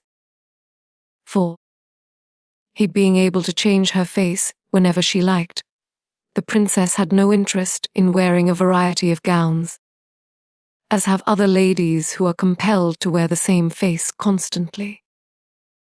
Of course, the 30 heads were in great variety. No two formed alike, but all being of exceeding loveliness. There were heads with golden hair, brown hair, rich auburn hair and black hair, but none with grey hair. The heads had eyes of blue, of grey, of hazel, of brown and of black, but there were no red eyes among them, and all were bright and handsome. The noses were Grecian, Roman, Retrosplin and Oriental, representing all types of beauty, and the mouths were of assorted sizes and shapes, displaying pearly teeth when the head smiled. As for dimples, they appeared in cheeks and chins, wherever they might be most charming. And 1 or 2 heads had freckles upon the faces to contrast the better with the brilliancy of their complexions. One key unlocked all the velvet cupboards containing these treasures, a curious key carved from a single blood, red ruby. And this was fastened to a strong but slender chain which the princess wore around her left wrist. When Nanda had supported Langwidere to a position in front of cupboard number 17, the princess unlocked the door with her ruby key, and after handing head number 9, which she had been wearing, to the maid, she took number 17 from its shelf and fitted it to her neck. It had black hair and dark eyes, and a lovely pearl and white complexion, and when Langwidere wore it, she knew she was remarkably beautiful in appearance. There was only one trouble with number 17, the temper that went with it, which was hidden somewhere under the glossy black hair, was fiery, harsh and haughty in the extreme, and it often led the princess to do unpleasant things which she regretted when she came to wear her other heads. But she did not remember this today, and went to meet her guests in the drawing-room, with a feeling of certainty that she would surprise them with her beauty. However, she was greatly disappointed to find that her visitors were merely a small girl in a gingham dress, a copper man that would only go when wound up, and a yellow hen that was sitting contentedly in Langwidere's best work basket, where there was a china egg used for darning stockings. "Oh," said Langwidere, slightly lifting the nose of number 17. "I thought someone of importance had called."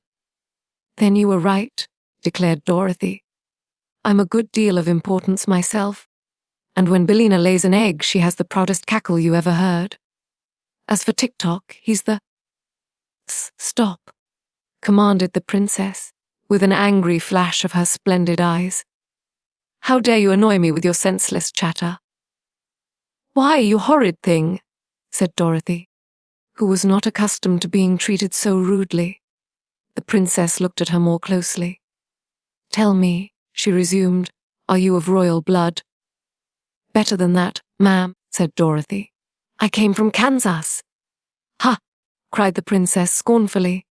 "You are a foolish child, and I cannot allow you to annoy me. Run away, you little goose, and bother someone else." Dorothy was so indignant that for a moment she could find no words to reply.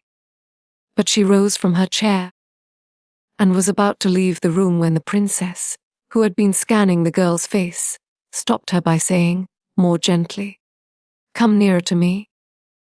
Dorothy obeyed, without a thought of fear, and stood before the princess, while Langwidere examined her face with careful attention. "You are rather attractive," said the lady, presently. "Not at all beautiful, you understand, But you have a certain style of prettiness that is different from that of any of my 30 heads. So I believe I'll take your head and give you number 26 for it." "Well, I believe you won't," exclaimed Dorothy. "It will do you no good to refuse," continued the princess, "for I need your head for my collection, and in the land of Eve my will is law. I never have cared much for number 26, and you will find that it is very little worn. Besides, it will do you just as well as the one you're wearing, for all practical purposes. I don't know anything about your number 26, and I don't want to," said Dorothy firmly. "I'm not used to taking cast-off things, so I'll just keep my own head." "You refuse?" cried the princess with a frown. "Of course I do," was the reply. "Then," said Langwidere, "I shall lock you up in a tower until you decide to obey me. Nanda," turning to her maid, "call my army." Nanda rang a silver bell, and at once a big fat colonel in a bright red uniform entered the room, followed by 10 lean soldiers, who all looked sad and discouraged, and saluted the princess in a very melancholy fashion. "Carry that girl to the North Tower and lock her up," cried the princess, pointing to Dorothy. "To hear is to obey," answered the big red colonel, and caught the child by her arm. But at that moment Tik-Tok raised his dinner pail and pounded it so forcibly against the colonel's head that the big officer sat down upon the floor with a sudden bump, looking both dazed and very much astonished. "Help!" he shouted, and the 10 lean soldiers sprang to assist their leader. There was great excitement for the next few moments, and Tik-Tok had knocked down 7 of the army, who were sprawling in every direction upon the carpet, when suddenly the machine paused, with the dinner pail raised for another blow, and remained perfectly motionless. "My action has run down," he called to Dorothy. "Wind me up, quick." She tried to obey, but the big colonel had by this time managed to get upon his feet again. So he grabbed fast hold of the girl, and she was helpless to escape. "This is too bad," said the machine. "I ought to have run 6 hours longer, at least. But I suppose my long walk and my fight with the wheelers made me run down faster than use you all." "Well, it can't be helped," said Dorothy, with a sigh. "Will you exchange heads with me?" demanded the princess. "No, indeed," cried Dorothy. "Then lock her up," said Langwidere to her soldiers. And they led Dorothy to a high tower at the north of the palace and locked her securely within. The soldiers afterward tried to lift Tik-Tok, but they found the machine so solid and heavy that they could not stir it. So they left him standing in the center of the drawing room. "People will think I have a new statue," said Langwidere, "so it won't matter in the least, and Nanda can keep him well polished." "What shall we do with the hen?" asked the colonel, who had just discovered Billina in the work basket. "Put her in the chicken house," answered the princess. "Some day I'll have her fried for breakfast." "She looks rather tough, your highness," said Nanda doubtfully. "That is a base slander," cried Billina, struggling frantically in the colonel's arms. "But the breed of chickens I come from is said to be poison to all princesses." "Then," remarked Langwidere, "I will not fry the hen, but keep her to lay eggs, and if she doesn't do her duty, I'll have her drowned in the horse trough."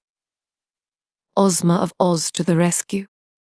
Nanda brought Dorothy bread and water for her supper, and she slept upon a hard stone couch with a single pillow and a silken coverlet. In the morning she leaned out of the window of her prison in the tower to see if there was any way to escape. The room was not so very high up when compared with our modern buildings, but it was far enough above the trees and farmhouses to give her a good view of the surrounding country. To the east she saw the forest, with the sands beyond it and the ocean beyond that. There was even a dark speck upon the shore, that she thought might be the chicken coop in which she had arrived at this singular country. Then she looked to the north and saw a deep but narrow valley lying between two rocky mountains, and a third mountain that shut off the valley at the further end. Westward, the fertile land of V suddenly ended a little way from the palace, and the girl could see miles and miles of sandy desert that stretched farther than her eyes could reach. It was this desert, she thought, with much interest, that alone separated her from the wonderful land of Oz, and she remembered sorrowfully that she had been told no one had ever been able to cross this dangerous waste but herself. Once a cyclone had carried her across it, and a magical pair of silver shoes had carried her back again. But now she had neither a cyclone nor silver shoes to assist her, and her condition was sad indeed. For she had become the prisoner of a disagreeable princess, who insisted that she must exchange her head for another one that she was not used to, and which might not fit her at all. Really, there seemed no hope of help her from her old friends in the land of Oz. Thoughtfully she gazed from her narrow window. On all the desert, not a living thing was stirring. Wait, though. Something surely was stirring on the desert, something her eyes had not observed at first. Now it seemed like a cloud, now it seemed like a spot of silver, now it seemed to be a mass of rainbow colors that moved swiftly toward her. What could it be, she wondered. Then, gradually, but in a brief space of time nevertheless, the vision drew near enough to Dorothy to make out what it was. A broad green carpet was unrolling itself upon the desert. While advancing across the carpet was a wonderful procession that made the girl open her eyes in amazement as she gazed. First came a magnificent golden chariot, drawn by a great lion and an immense tiger, who stood shoulder to shoulder and trotted along as gracefully as a well-matched team of thoroughbred horses. And standing upright within the chariot was a beautiful girl clothed in flowing robes of silver gaze and wearing a jeweled diadem upon her dainty head. She held in one hand the satin ribbons that guided her astonishing team, and in the other an ivory wand that separated at the top into two prongs, the prongs being tipped by the letters O and Z, made of glistening diamonds set closely together. The girl seemed neither older nor larger than Dorothy herself, and at once the prisoner in the tower guessed that the lovely driver of the chariot must be that Ozma of Oz, of whom she had so lately heard from Tik-Tok. Following close behind the chariot, Dorothy saw her old friend the Scarecrow, riding calmly astride a wooden sawhorse, which pranced and trotted as naturally as any meat horse could have done. And then came Nick Chopper, the Tin Woodman, with his funnel-shaped cap tipped carelessly over his left ear, his gleaming axe over his right shoulder, and his whole body sparkling as brightly as it had ever done in the old days when first she knew him. The Tin Woodman was on foot, marching at the head of a company of 27 soldiers, of whom some were lean and some fat, some short and some tall. But all the 27 were dressed in handsome uniforms of various designs and colors, no two being alike in any respect. Behind the soldiers the green carpet rolled itself up again, so that there was always just enough of it for the procession to walk upon, in order that their feet might not come in contact with the deadly, life-destroying sands of the desert. Dorothy knew at once it was a magic carpet she beheld, and her heart beat high with hope and joy as she realized she was soon to be rescued and allowed to greet her dearly beloved friends of Oz, the Scarecrow, the Tin Woodman, and the Cowardly Lion. Indeed, the girl felt herself as good as rescued as soon as she recognized those in the procession. for she well knew the courage and loyalty of her old comrades, and also believed that any others who came from their marvelous country would prove to be pleasant and reliable acquaintances. As soon as the last bit of desert was passed, and all the procession, from the beautiful and dainty Ozma to the last soldier, had reached the grassy meadows of the land of Ev, the magic carpet rolled itself together and entirely disappeared. Then the chariot driver turned her lion and tiger into a broad roadway leading up to the palace, and the others followed, while Dorothy still gazed from her tower window in eager excitement. They came quite close to the front door of the palace, and then halted, the Scarecrow dismounting from his sawhorse to approach the sign fastened to the door, that he might read what it said. Dorothy, just above him, I could keep silent no longer. "Here I am," she shouted as loudly as she could. "Here's Dorothy." "Dorothy who?" asked the Scarecrow, tipping his head to look upward until he nearly lost his balance and tumbled over backward. "Dorothy Gale, of course.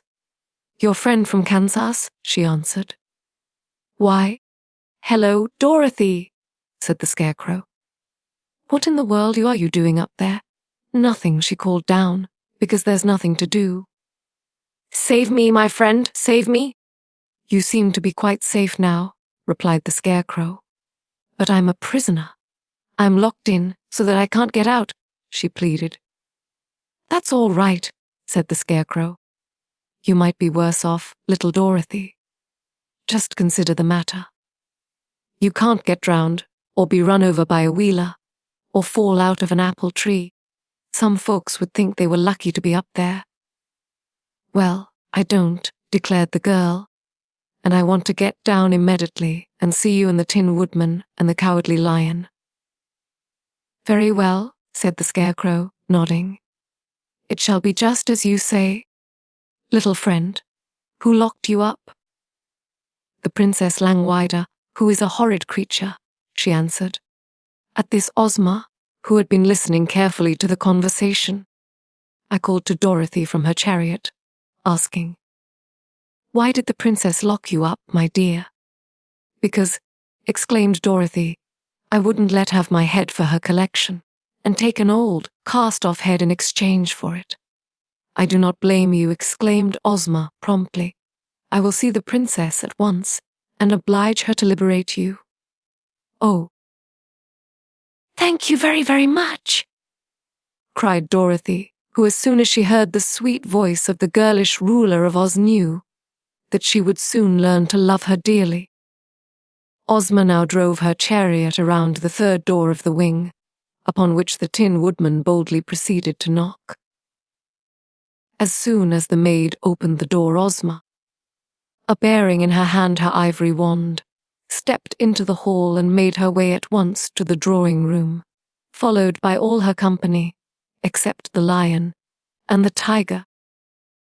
And the 27 soldiers made such a noise and a clatter that the little maid Nanda ran away screaming to her mistress, whereupon the Princess Langwidere, roused to great anger by this rude invasion of her palace, came running into the drawing-room without any assistance whatever. There she stood before the slight and delicate form of the little girl Oz and cried out, "How dare you enter my palace unbidden? Leave this room at once, or I will bind you and all your people in chains and throw you into my darkest dungeons." "What a dangerous lady," murmured the Scarecrow in a soft voice. "She seems a little nervous," replied the Tin Woodman, but Ozma only smiled at the angry princess. "Sit down, please," she said, quietly. "I have traveled a long way to see you, and you must listen to what I have to say." "Must?" screamed the princess, her black eyes flashing with fury, for she still wore her number 17 head. "Must? To me, to be sure," said Ozma. "I am ruler of the land of Oz, and I am powerful enough to destroy all your kingdom, if I so wish. Yet I did not come here to do harm, but rather to free the royal family of Ev from the thrall of the Nome King." the news having reached me that he is holding the Queen and her children prisoners. Hearing these words, Langwidere suddenly became quiet. I wish you could, indeed, free my aunt and her 10 royal children, said she eagerly. For if they were restored to their proper forms and station, they could rule the kingdom of Eve themselves. And that would save me a lot of worry and trouble. At present there are at least 10 minutes every day that I must devote to affairs of state. And I would like to be able to spend my whole time in admiring my beautiful heads. Then we will presently discuss this matter, said Ozma, and try to find a way to liberate your aunt and cousins. But first you must liberate another prisoner, the little girl you have locked up in your tower. Of course, said Langwidere readily. I had forgotten all about her. That was yesterday. You know, and a princess cannot be expected to remember today what she did yesterday. Come with me, and I will release the prisoner at once. So Ozma followed her, and they passed up the stairs that led to the room in the tower. While they were gone, Ozma's followers remained in the drawing room, and the Scarecrow was leaning against a form that he had mistaken for a copper statue when a harsh, metallic voice said suddenly in his ear, "Get off my foot, please. You are scratching my pole-ish." "Oh, excuse me," he replied, hastily drawing back. "Are you alive?" "No," said Tik-Tok. "I am on Langwidere, but I can think and speak and act when I am properly wound up. Just now my action is run down, and Doro, they has the key to it." "That's all right," replied the Scarecrow. "Dorothy will soon be free, and then she'll attend to your works. But it must be a great misfortune not to be alive. I'm sorry for you." "Why?" asked Tik-Tok. "Because you have no brains as I have," said the Scarecrow. "Oh, yes, I have," returned Tik-Tok.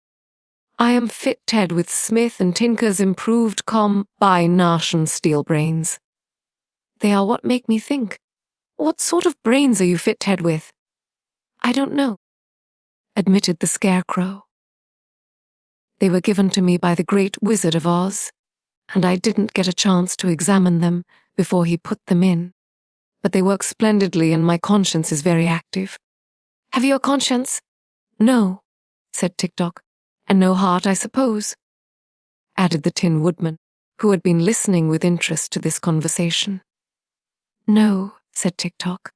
"Then," continued the Tin Woodman, "I regret to say that you are greatly inferior to my friend the Scarecrow, and to myself. For we are both alive, and he has brains which do not need to be wound up, while I have an excellent heart that is continually beating in my bosom." "I congratulate you," replied Tik-Tok. "I cannot help being your inferi, or for I am a mere marchine. When I am wound up I do my duty by go, just as my machineri is made to go. You have no idea how full of machineri I am." "I can guess," said the Scarecrow, looking at the machine man curiously. "Some day I'd like to take you apart and see just how you are made." "Do not do that, I beg of you," said Tik-Tok, "for you could not put me together again, and my usefulness would be destroyed." "Oh, are you useful?" asked the Scarecrow, surprised. "Very," said Tik-Tok. "In that case," the Scarecrow kindly promised, "I won't fool with your interior at all, for I am a poor mechanic and might mix you up." "Thank you," said Tik-Tok. Just then Ozma entered the room, leading Dorothy by the hand and followed closely by the Princess Langwidere, the hungry tiger. The first thing Dorothy did was to rush into the embrace of the Scarecrow, whose painted face beamed with delight as he pressed her form to his straw-padded bosom. Then the Tin Woodman embraced her, very gently, for he knew his tin arms might hurt her if he squeezed too roughly. These greetings having been exchanged, Dorothy took the key to Tik-Tok from her pocket and wound up the machine man's action, so that he could bow properly when introduced to the rest of the company. While doing this, she told them how useful Tik-Tok had been to her. And both the Scarecrow and the Tin Woodman shook hands with the machine once more and thanked him for protecting their friend. Then Dorothy asked, "Where is Billina?" "I don't know," said the Scarecrow. "Who is Billina?" "She's a Yellow Hen who is another friend of mine," answered the girl anxiously. "I wonder what has become of her." "She is in the chicken house in the backyard," said the princess. "My drawing room is no place for hens." Without waiting to hear more, Dorothy ran to get Billina. And just outside the door, she came upon the Cowardly Lion, still hitched to the chariot beside the great tiger. The Cowardly Lion had a big bow of blue ribbon fastened to the long hair between his ears, and the tiger wore a bow of red ribbon on his tail, just in front of the bushy end. In an instant, Dorothy was hugging the huge lion joyfully. "I'm so glad to see you again," she cried. "I am also glad to see you, Dorothy," said the lion. "We've had some fine adventures together, haven't we?" "Yes, indeed," she replied. "How are you?" "As cowardly as ever," the beast answered in a meek voice. "Every little thing scares me and makes my heart beat fast. But let me introduce to you a new friend of mine, the hungry tiger." "Oh, are you hungry?" she asked, turning to the other beast, who was just then yawning so widely that he displayed 2 rows of terrible teeth and a mouth big enough to startle anyone. "Dreadfully hungry," answered the tiger, snapping his jaws together with a fierce click. "Then why don't you eat something?" she asked. "It's no use," said the tiger sadly. "I've tried that, but I always get hungry again." "Why, it is the same with me," said Dorothy. "Yet I keep on eating." "But you eat harmless things, so it doesn't matter," replied the tiger.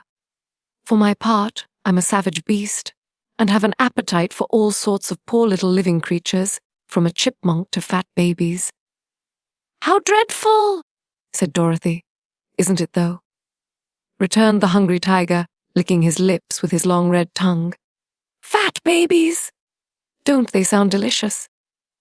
But I've never eaten any, because my conscience tells me it is wrong. If I had no conscience, I would probably eat the babies and then get hungry again, which would mean that I had sacrificed the poor babies for nothing. No, hungry I was born, and hungry I shall die. But I'll not have any cruel deeds on my conscience to be sorry for." "I think you are a very good tiger," said Dorothy, patting the huge head of the beast. "In that you are mistaken," was the reply. "I am a good beast, perhaps, but a disgracefully bad tiger. For it is the nature of tigers to be cruel and ferocious. And in refusing to eat harmless living creatures, I am acting as no good tiger has ever before acted.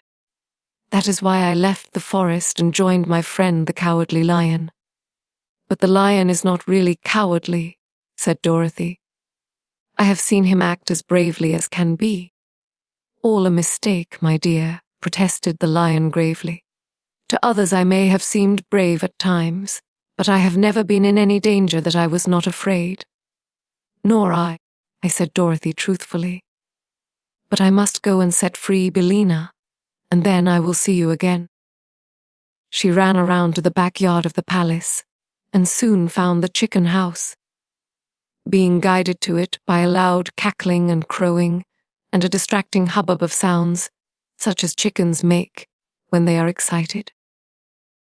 Something seemed to be wrong in the chicken house, and when Dorothy looked through the slats in the door, she saw a group of hens and roosters huddled in one corner and watching what appeared to be a whirling ball of feathers. It bounded here and there about the chicken house, and at first Dorothy could not tell what it was, while the screeching of the chickens nearly deafened her. But suddenly the bunch of feathers stopped whirling, and then, to her amazement, the girl saw Billina crouching upon the prostrate form of a speckled rooster. For an instant they both remained motionless.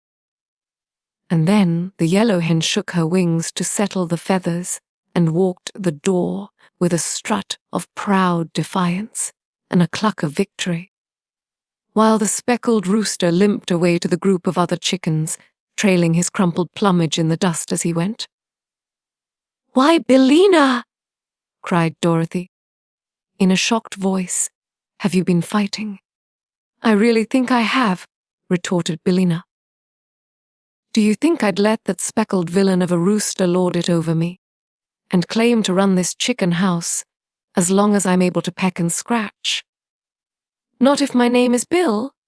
It isn't Bill, it's Billina, and you're talking slang, which is very undig en feed," said Dorothy reprovingly. "Come here, Lena, and I'll let you out, for Ozma of Oz is here, and has set us free." So the Yellow Hen came to the door, which Dorothy unlatched for her to pass through, and the other chickens silently watched them from their corner without offering to approach nearer. The girl lifted her friend in her arms and exclaimed, "Oh, Billina, how dreadful you look. You've lost a lot of feathers, and one of your eyes is nearly pecked out, and your comb is bleeding." "That's nothing," said Billina. "Just look at the speckled rooster. Didn't I do him up brown?" Dorothy shook her head. "I don't approve of this at all," she said, carrying Billina away toward the palace. "It isn't a good thing for you to associate with those common chickens. They would soon spoil your good manners, and you wouldn't be respectable any more." "I didn't ask to associate with them," replied Billina. "It is that cross old princess who is to blame. But I was raised in the United States, and I won't allow any one horse chicken of the land of Ev to run over me and put on airs, as long as I can lift a claw in self-defense." "Very well, Billina," said Dorothy. "We won't talk about it any more." Soon they came to the Cowardly Lion and the Hungry Tiger, to whom the girl introduced the Yellow Hen. "Glad to meet any friend of Dorothy's," said the lion politely. "To judge by your present appearance, you are not a coward, as I am." "Your present appearance makes my mouth water," said the tiger, looking at Billina greedily. My! How good you would taste if I could only crunch you between my jaws. But don't worry. You would only appease my appetite for a moment, so it isn't worthwhile to eat you." "Thank you," said the hen, nestling closer in Dorothy's arms. "Besides, it wouldn't be right," continued the tiger, looking steadily at Billina and clicking his jaws together. "Of course not," cried Dorothy hastily. "Billina is my friend, and you mustn't ever eat her under any circumstances." "I'll try to remember that," said the tiger, "but I'm a little absent-minded at times." Then Dorothy carried her pet into the drawing room of the palace, where Tik-Tok, being invited to do so by Ozma, had seated himself between the Scarecrow and the Tin Woodman. Opposite to them sat Ozma herself and the Princess Langwidere, and beside them there was a vacant chair for Dorothy. Around this important group was ranged the army of Oz, and as Dorothy looked at the handsome uniforms of the 27, she said, "Why, they seem to be all officers." "They are, all except one," answered the Tin Woodman. "I have in my army 8 generals, 6 colonels, 7 majors and 5 captains, besides 1 private for them to command. I'd like to promote the private, for I believe no private should ever be in public life, and I've also noticed that officers usually fight better and are more reliable than common soldiers. Besides, the officers are more important-looking and lend dignity to our army." "No doubt you are right," said Dorothy, seating herself beside Ozma. "And now," announced the girlish ruler of Oz, "we will hold a solemn conference to decide the best manner of liberating the royal family of this fair land of E from their long imprisonment." The royal family of E. The Tin Woodman was the first to address the meeting. "To begin with," said he, "word came to our noble and illustrious ruler, Ozma of Oz, that the wife and 10 children, 5 boys and 5 girls, of the former King of E, by name Voldo, have been enslaved by the Nome King and are held prisoners in his underground palace. Also, that there was no one in Ev powerful enough to release them. Naturally, our Ozma wished to undertake the adventure of liberating the poor prisoners, but for a long time she could find no way to cross the great desert between the 2 countries. Finally, she went to a friendly sorceress of our land, named Glinda the Good, who heard the story and at once presented Ozma a magic carpet, which would continually unroll beneath our feet and so make a comfortable path for us to cross the desert. As soon as she had received the carpet, our gracious ruler ordered me to assemble our army, which I did. You behold in these bold warriors the pick of all the finest soldiers of Oz, and, if we are obliged to fight the Nome King, every officer, as well as the private, will battle fiercely unto death. Then Tik-Tok spoke. Why should you fight the Nome King? He asked. He has done no wrong, no wrong, cried Dorothy. Isn't it wrong to imprison a queen mother and her 10 children?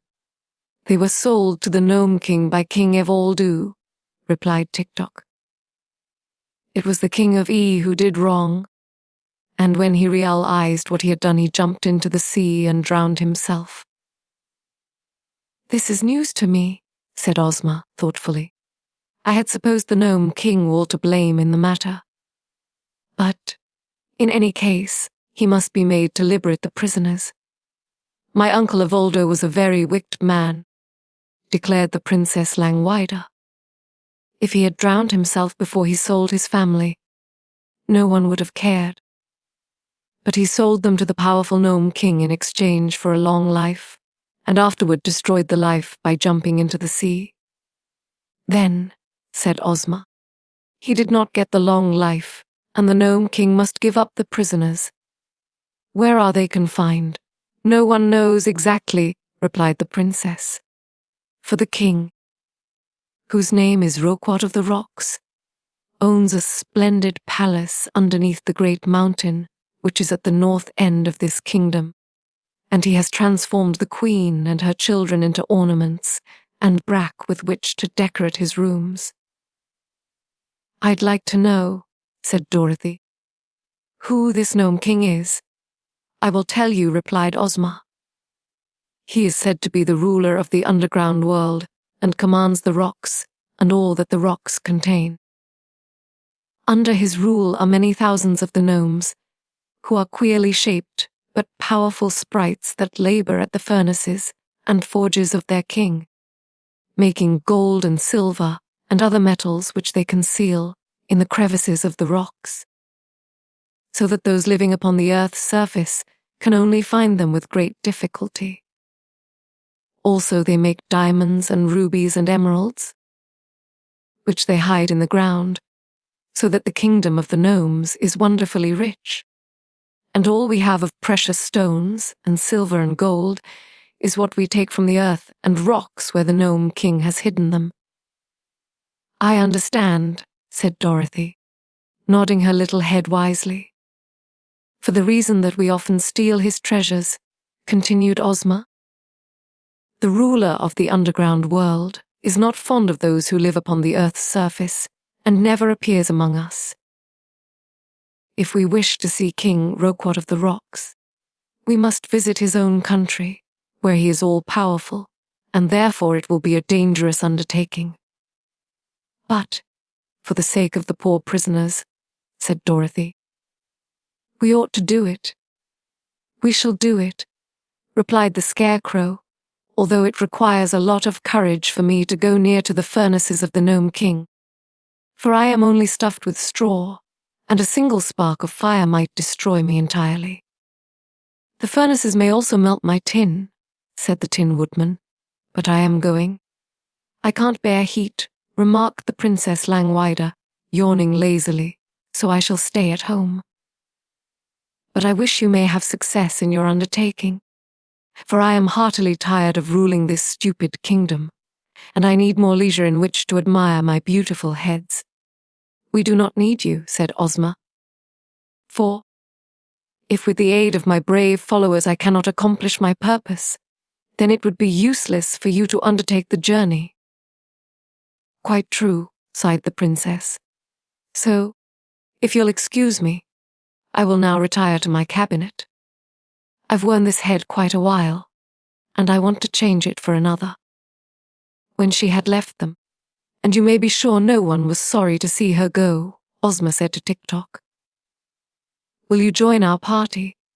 I am the slave of the girl Dor Othwai, who rest chide me from prison," replied the machine. "Where she goes I will go." "Oh, I am going with my friends, of course," said Dorothy quickly. "I wouldn't miss the fun for anything. Will you go?" "To Billina?" "To be sure," said Billina in a careless tone. She was smoothing down the feathers of her back and not paying much attention. "Heat is just in her line," remarked the Scarecrow.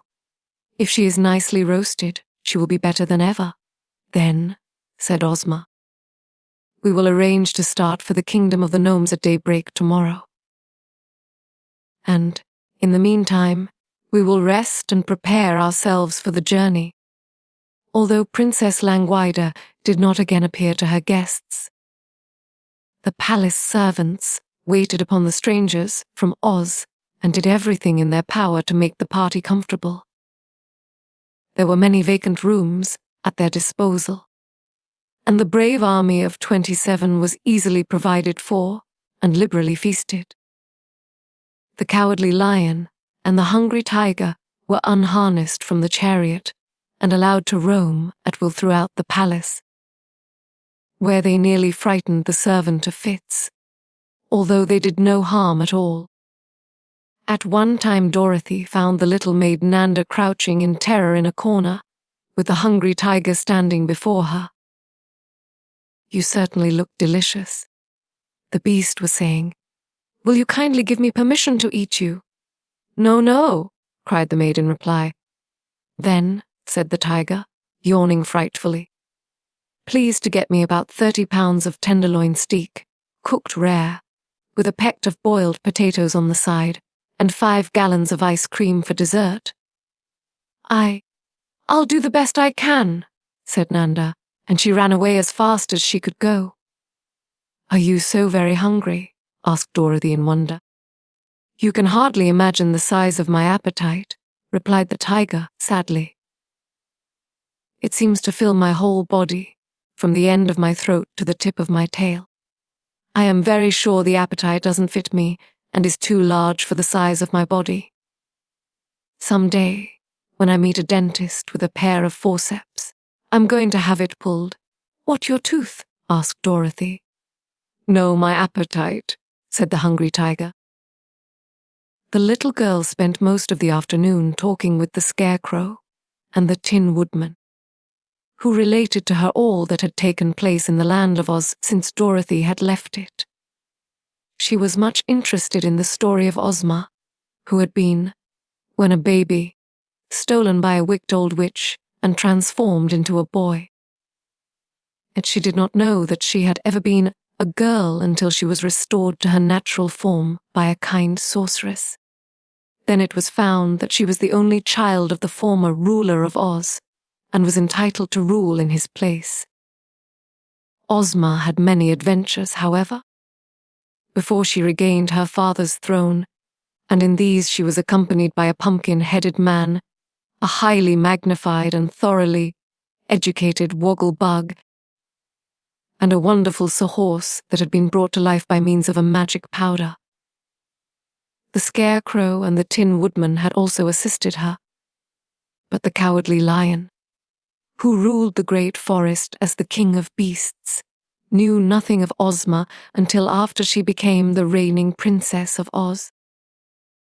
Then he journeyed to the Emerald City to see her, and on hearing she was about to visit the land of Eve to set free the royal family of that country, the Cowardly Lion begged to go with her and brought along his friend, the Hungry Tiger, as well.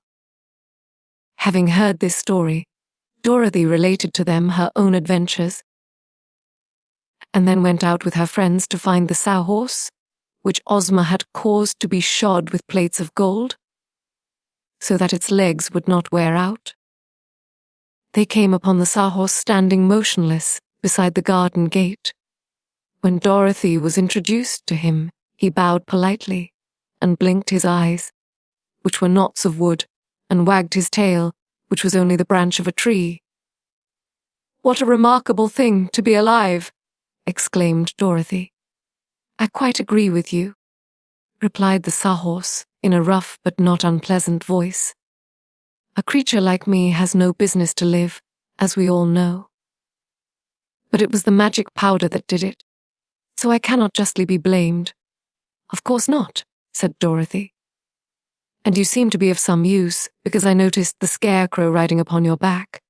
"Oh, yes, I'm of use," returned the sawhorse, "and I never tire, never have to be fed or cared for in any way." "Are you intelligent?" asked the girl. "Not very," said the creature. "It would be foolish to waste intelligence on a common sawhorse, when so many professors need it.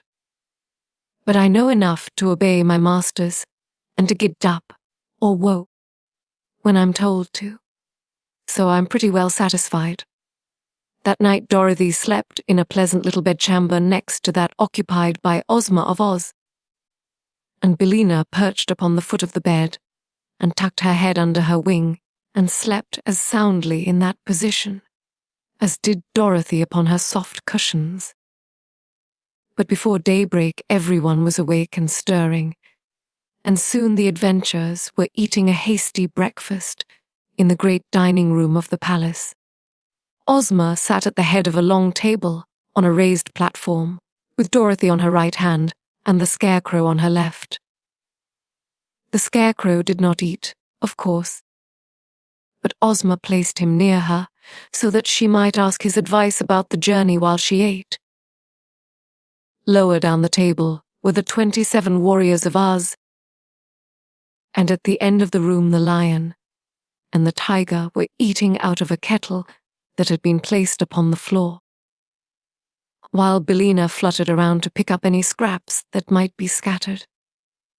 It did not take long to finish the meal, and then the lion and the tiger were harnessed to the chariot, and the party was ready to start for the Nome King's palace. First rode Ozma, with Dorothy beside her in the golden chariot and holding Billina fast in her arms. Then came the Scarecrow on the sawhorse, with the Tin Woodman and Tik-Tok marching side by side just behind him. After these tramped the army, looking brave and handsome in their splendid uniforms. The generals commanded the colonels, and the colonels commanded the majors, and the majors commanded the captains, and the captains commanded the private, who marched with an air of proud importance, because it required so many officers to give him his orders. And so the magnificent procession left the palace and started along the road just as day was breaking. And by the time the sun came out, they had made good progress toward the valley that led to the Nome King's domain. The giant with the hammer. The road led for a time through a pretty farm country, and then past a picnic grove that was very inviting. But the procession continued to steadily advance until Billina cried in an abrupt and commanding manner, "Wait, wait!" Ozma stopped her chariot so suddenly that the Scarecrow's sawhorse nearly ran into it, and the ranks of the army tumbled over one another before they could come to a halt. Immediately the Yellow Hen struggled from Dorothy's arms and flew into a clump of bushes by the roadside. "What's the matter?" called the Tin Woodman anxiously. "Why, Billina wants to lay her egg, that's all," said Dorothy. "Lay her egg?" repeated the Tin Woodman in astonishment. "Yes, she lays one every morning about this time, and it's quite fresh," said the girl. "But does your foolish old hen suppose that this entire cavalcade, which is bound on an important adventure, is going to stand still while she lays her egg?" inquired the Tin Woodman earnestly. "What else can we do?" asked the girl. It's a habit of Billina's and she can't break herself of it." "Then she must hurry up," said the Tin Woodman impatiently. "No, no," exclaimed the Scarecrow. "If she hurries, she may lay scrambled eggs." "That's nonsense," said Dorothy. "But Billina won't be long, I'm sure." So they stood and waited, although all were restless and anxious to proceed.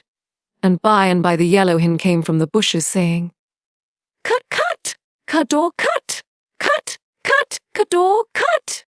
"What is she doing, singing her lay?" asked the Scarecrow. "Forward, march!" shouted the Tin Woodman, waving his axe. And the procession started just as Dorothy had once more grabbed Billina in her arms. "Isn't anyone going to get my egg?" cried the hen, in great excitement. "I'll get it," said the Scarecrow, and at his command the Sawhorse pranced into the bushes. The straw man soon found the egg, which he placed in his jacket pocket. The cavalcade, having moved rapidly on, was even then far in advance, but it did not take the Sawhorse long to catch up with it, and presently the Scarecrow was riding in his accustomed place behind Ozma's chariot. "What shall I do with the egg?" he asked Dorothy. "I do not know," the girl answered. "Perhaps the hungry tiger would like it." "It would not be enough to fill one of my back teeth," remarked the tiger. "A bushel of them, hard-boiled.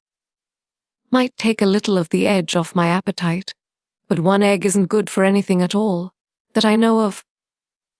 No, it wouldn't even make a sponge cake," said the Scarecrow, thoughtfully.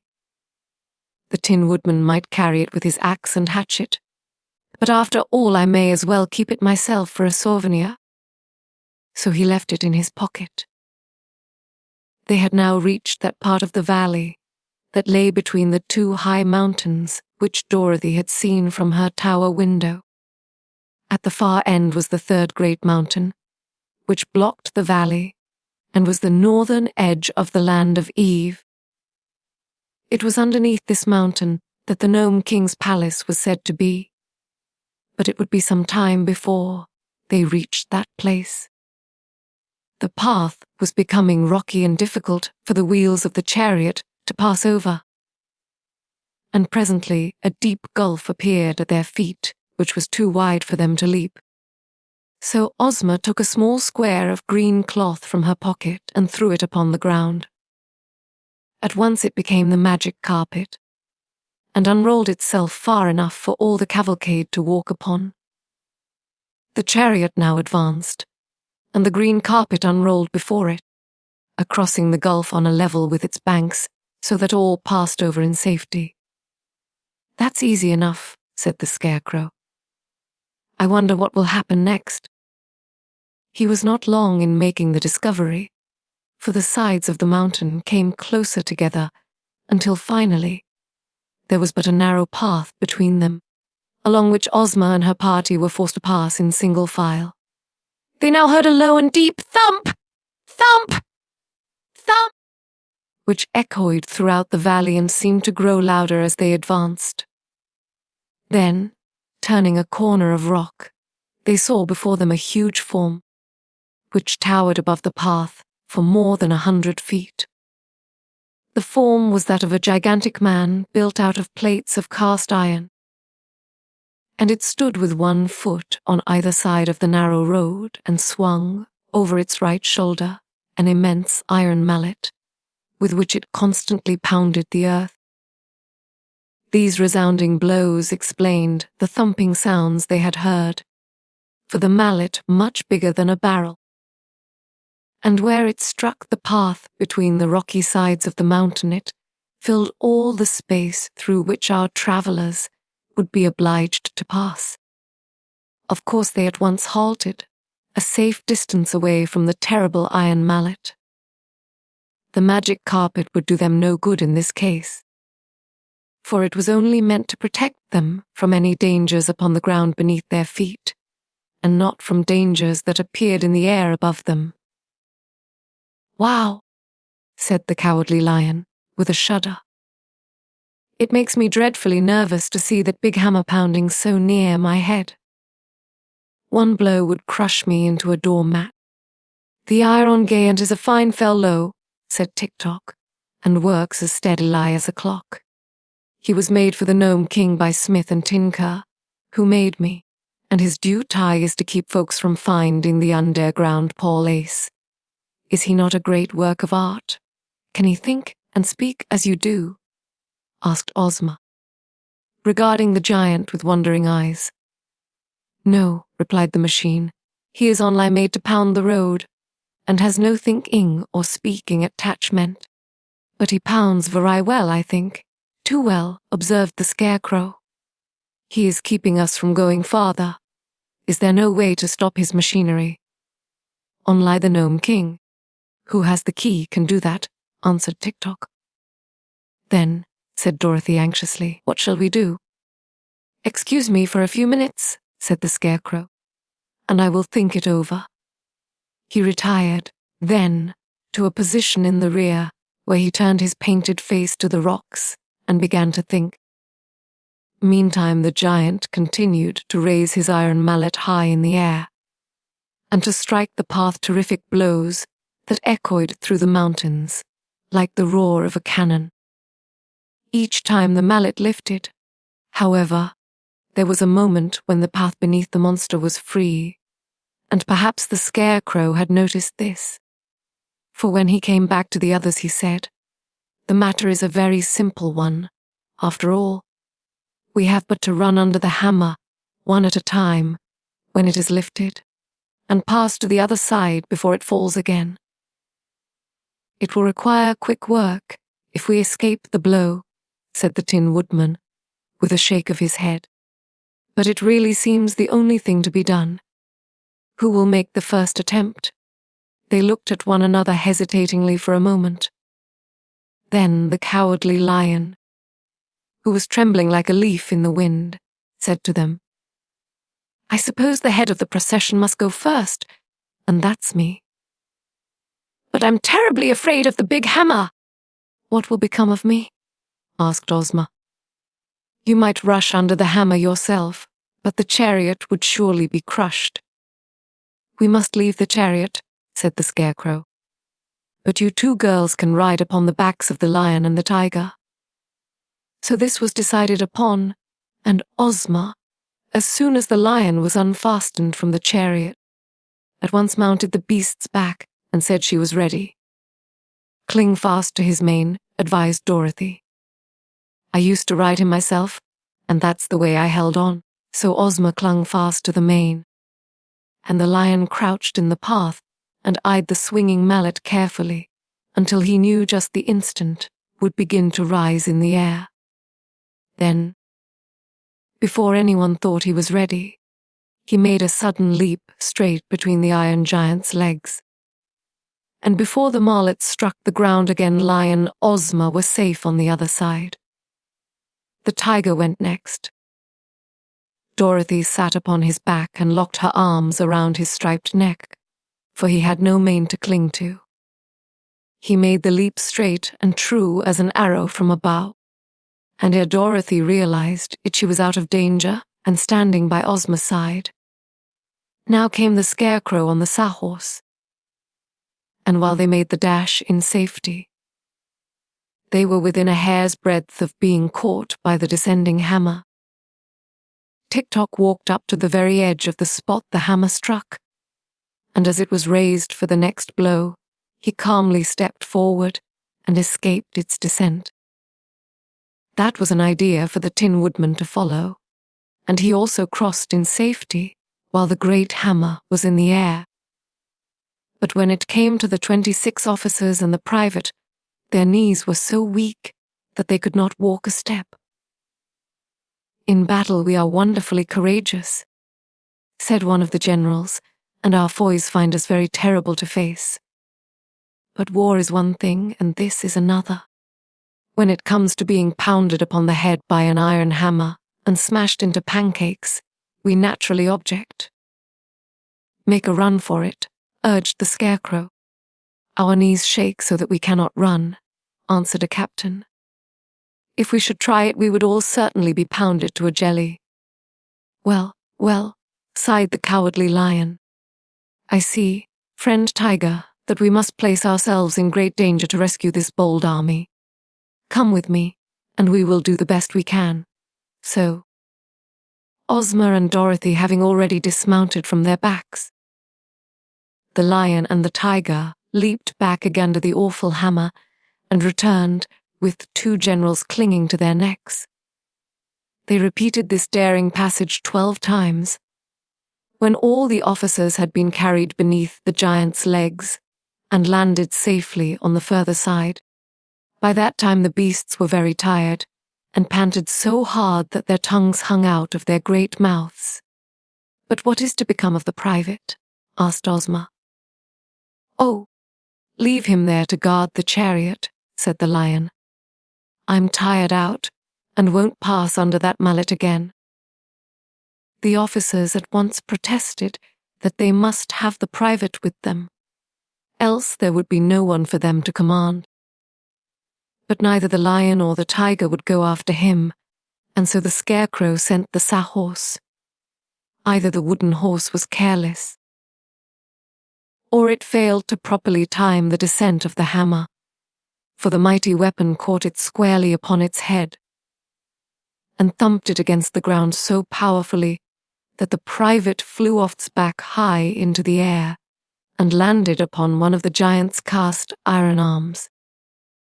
Here he clung desperately while the arm rose and fell with each one of the rapid strokes.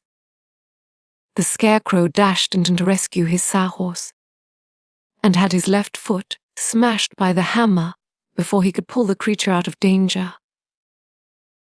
They then found that the Sawhorse had been badly dazed by the blow, for while the hard wooden knot of which his head was formed could not be crushed by the hammer, both his ears were broken off, and he would be unable to hear a sound until some new ones were made for him. Also his left knee was cracked, and had to be bound up with a string.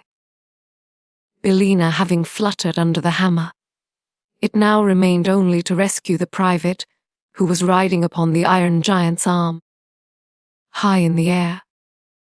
The Scarecrow lay flat upon the ground and called to the man to jump down upon his body, which was soft because it was stuffed with straw.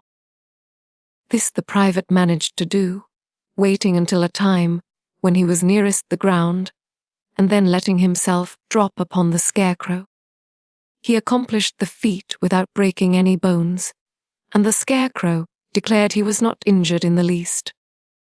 Therefore, the Tin Woodman having by this time fitted new ears to the Sahorse, the entire party proceeded upon its way, leaving the giant to pound the path behind them. The Nome King. By and by, when they drew near to the mountain that blocked their path, and which was the furthermost edge of the kingdom of Eve, the way grew dark and gloomy for the reason that the high peaks on either side shut out the sunshine. And it was very silent, too. As there were no birds to sing or squirrels to chatter, the trees being left far behind them, and only the bare rocks remaining.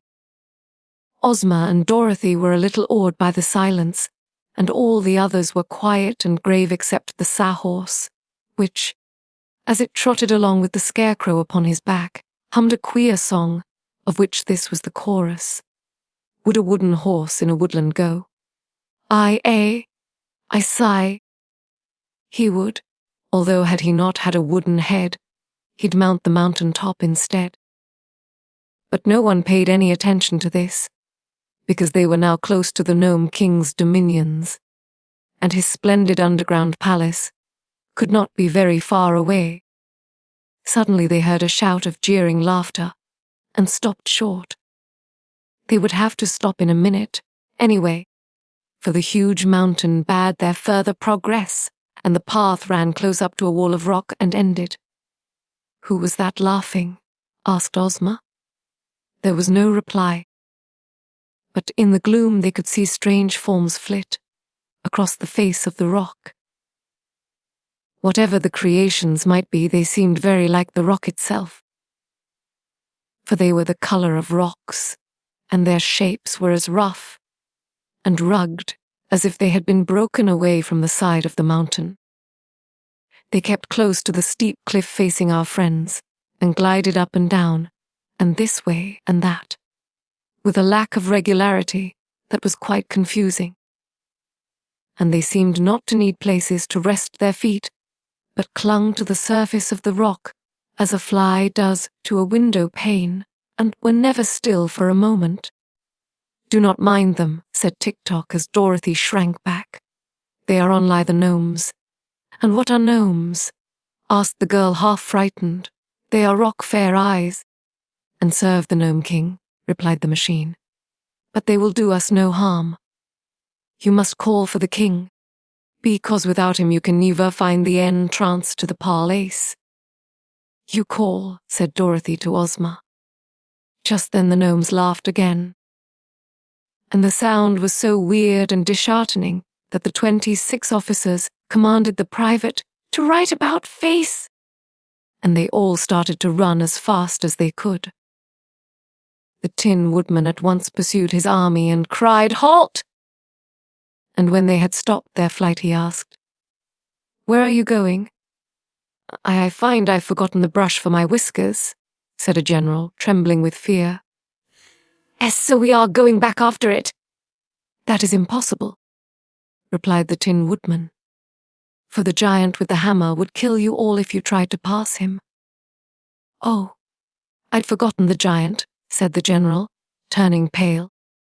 "You seem to forget a good many things," remarked the Tin Woodman. "I hope you won't forget that you are brave men." "Never!" cried the general, slapping his gold-embroidered chest. "Never!" cried all the other officers, indignantly slapping their chests. "For my part," said the private meekly, "I must obey my officers, so when I am told to run, I run, and when I am told to fight, I fight." "That is right," agreed the Tin Woodman. "And now you must all come back to Ozma and obey her orders. And if you try to run away again, I will have her reduce all the 26 officers to privates, and make the private your general." This terrible threat so frightened them that they at once returned to where Ozma was standing beside the cowardly lion. Then Ozma cried out in a loud voice, "I demand that the Nome King appear to us!" There was no reply, except that the shifting gnomes upon the mountain laughed in derision. "You must not command the Nome King," said Tik-Tok, "for you do not rule him, as you do your own pupil." So Ozma called again, saying, "I request the Nome King to appear to us." Only the mocking laughter replied to her, and the shadowy gnomes continued to flit here and there upon the rocky cliff. "Try and treat why?" said Tik-Tok to Ozma. "If he will not come at your request, then the Nome King may listen to your pleading." Ozma looked around her proudly. "Do you wish your ruler to plead with this wicked Nome King?" she asked. "Shall Ozma humble herself to a creature who lives in an underground kingdom? No." They all shouted with big voices, and the Scarecrow added, "If he will not come, we will dig him out of his hole like a fox and conquer his stubbornness." But our sweet little ruler must always maintain her dignity. "Just as I maintain mine. I'm not afraid to plead with him," said Dorothy. "I'm only a little girl from Kansas, and we've got more dignity at home than we know what to do with. I'll call the Nome King." "Do," said the hungry tiger. "And if he makes hash of you, I'll willingly eat you for breakfast tomorrow morning."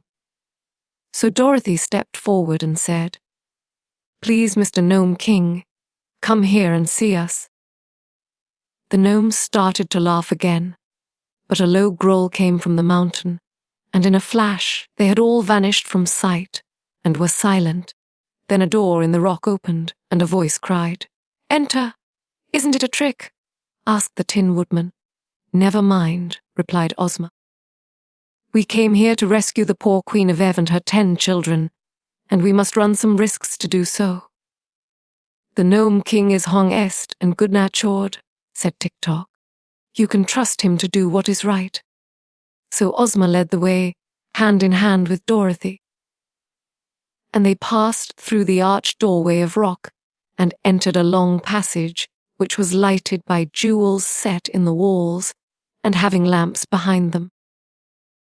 There was no one to escort them or to show them the way, but all the party pressed through the passage until they came to a round, domed cavern that was grandly furnished.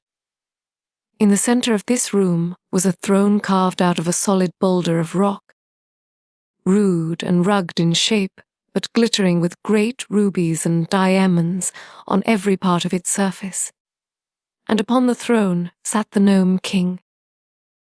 This important monarch of the underground world was a little fat man clothed in grey, brown garments that were the exact color of the rock throne in which he was seated. His bushy hair and flowing beard were also colored like the rocks, and so was his face. He wore no crown of any sort, and his only ornament was a broad, jewel-studded belt that encircled his fat little body. As for his features, they seemed kindly and good-humored, and his eyes were turned merrily upon his visitors as Ozma and Dorothy stood before him with their followers ranged in close order behind them. Why? He looks just like Santa Claus, only he isn't the same color, whispered Dorothy to her friend, but the Nome King heard the speech, and it made him laugh aloud. He had a red face and a round little belly that shook when he laughed like a bowl full of jelly, quoth the monarch in a pleasant voice, and they could all see that he really did shake like jelly when he laughed. Both Ozma and Dorothy were much relieved to find the Nome King so jolly, and a minute later he waved his right hand, and the girls each found a cushioned stool at her side. "Sit down, my dears," said the king, "and tell me why you have come all this way to see me, and what I can do to make you happy." While they seated themselves, the Nome King picked up a pipe, and taking a glowing red coal out of his pocket, he placed it in the bowl of the pipe and began puffing out clouds of smoke that curled in rings above his head. Dorothy thought this made the little monarch look more like Santa Claus than ever, but Ozma now began speaking, and everyone listened intently to her words. "Your Majesty," said she, "I am the ruler of the land of Oz, and I have come here to ask you to release the good Queen of Ev and her 10 children, whom you have enchanted and hold as your prisoners." "Oh no, you are mistaken about that," replied the king. "They are not my prisoners, but my slaves, whom I purchased from the King of Ev." "But that was wrong," said Ozma. "According to the laws of Ev, the king can do no wrong," answered the monarch, eyeing a ring of smoke he had just blown from his mouth, so that he had a perfect right to sell his family to me in exchange for a long life. "You cheated him, though," declared Dorothy, "for the King of Ev did not have a long life. He jumped into the sea and was drowned." "That was not my fault," said the Nome King, crossing his legs and smiling contentedly. "I gave him the long life, all right, but he destroyed it." "Then how could it be a long life?" asked Dorothy. "Easily enough," was the reply. "Now suppose, my dear, that I gave you a pretty doll in exchange for a lock of your hair, and that after you had received the doll you smashed it into pieces and destroyed it. Could you say that I had not given you a pretty doll?" "No," answered Dorothy. "And could you, in fairness, ask me to return to you the lock of hair just because you had smashed the doll?" "No," said Dorothy again. "Of course not," the Nome King returned. "Nor will I give up the Queen and her children because the King of Eve destroyed his long life by jumping into the sea. They belong to me, and I shall keep them. But you are treating them cruelly," said Ozma, who was much distressed by the king's refusal. "In what way?" he asked. "By making them your slaves," said she. "Cruelty," remarked the monarch, puffing out wreaths of smoke and watching them float into the air, is a thing I can't abide. So, as slaves must work hard, and the Queen of Ev and her children were delicate and tender, I transformed them all into articles of ornament and bric-a-brac and scattered them around the various rooms of my palace. Instead of being obliged to labor, they merely decorate my apartments, and I really think I have treated them with great kindness.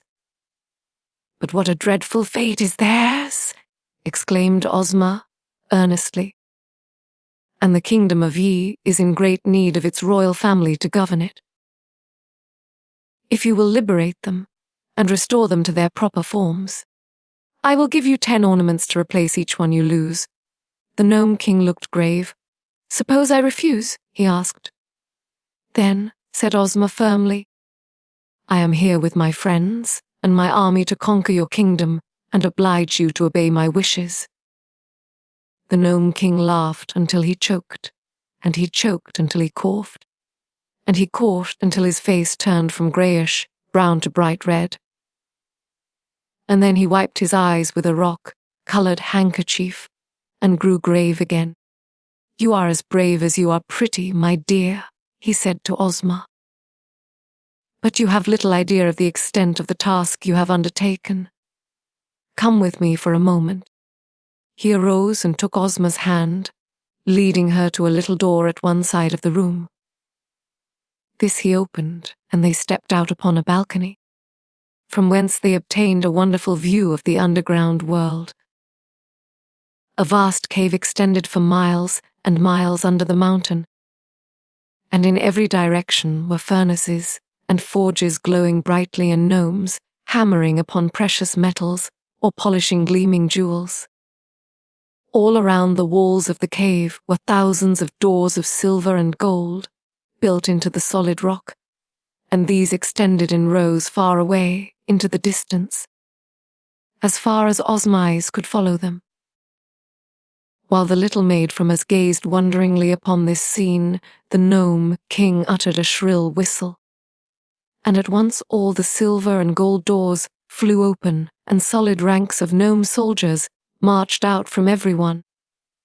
So great were their numbers that they quickly filled the immense underground cavern and forced the busy workmen to abandon their tasks.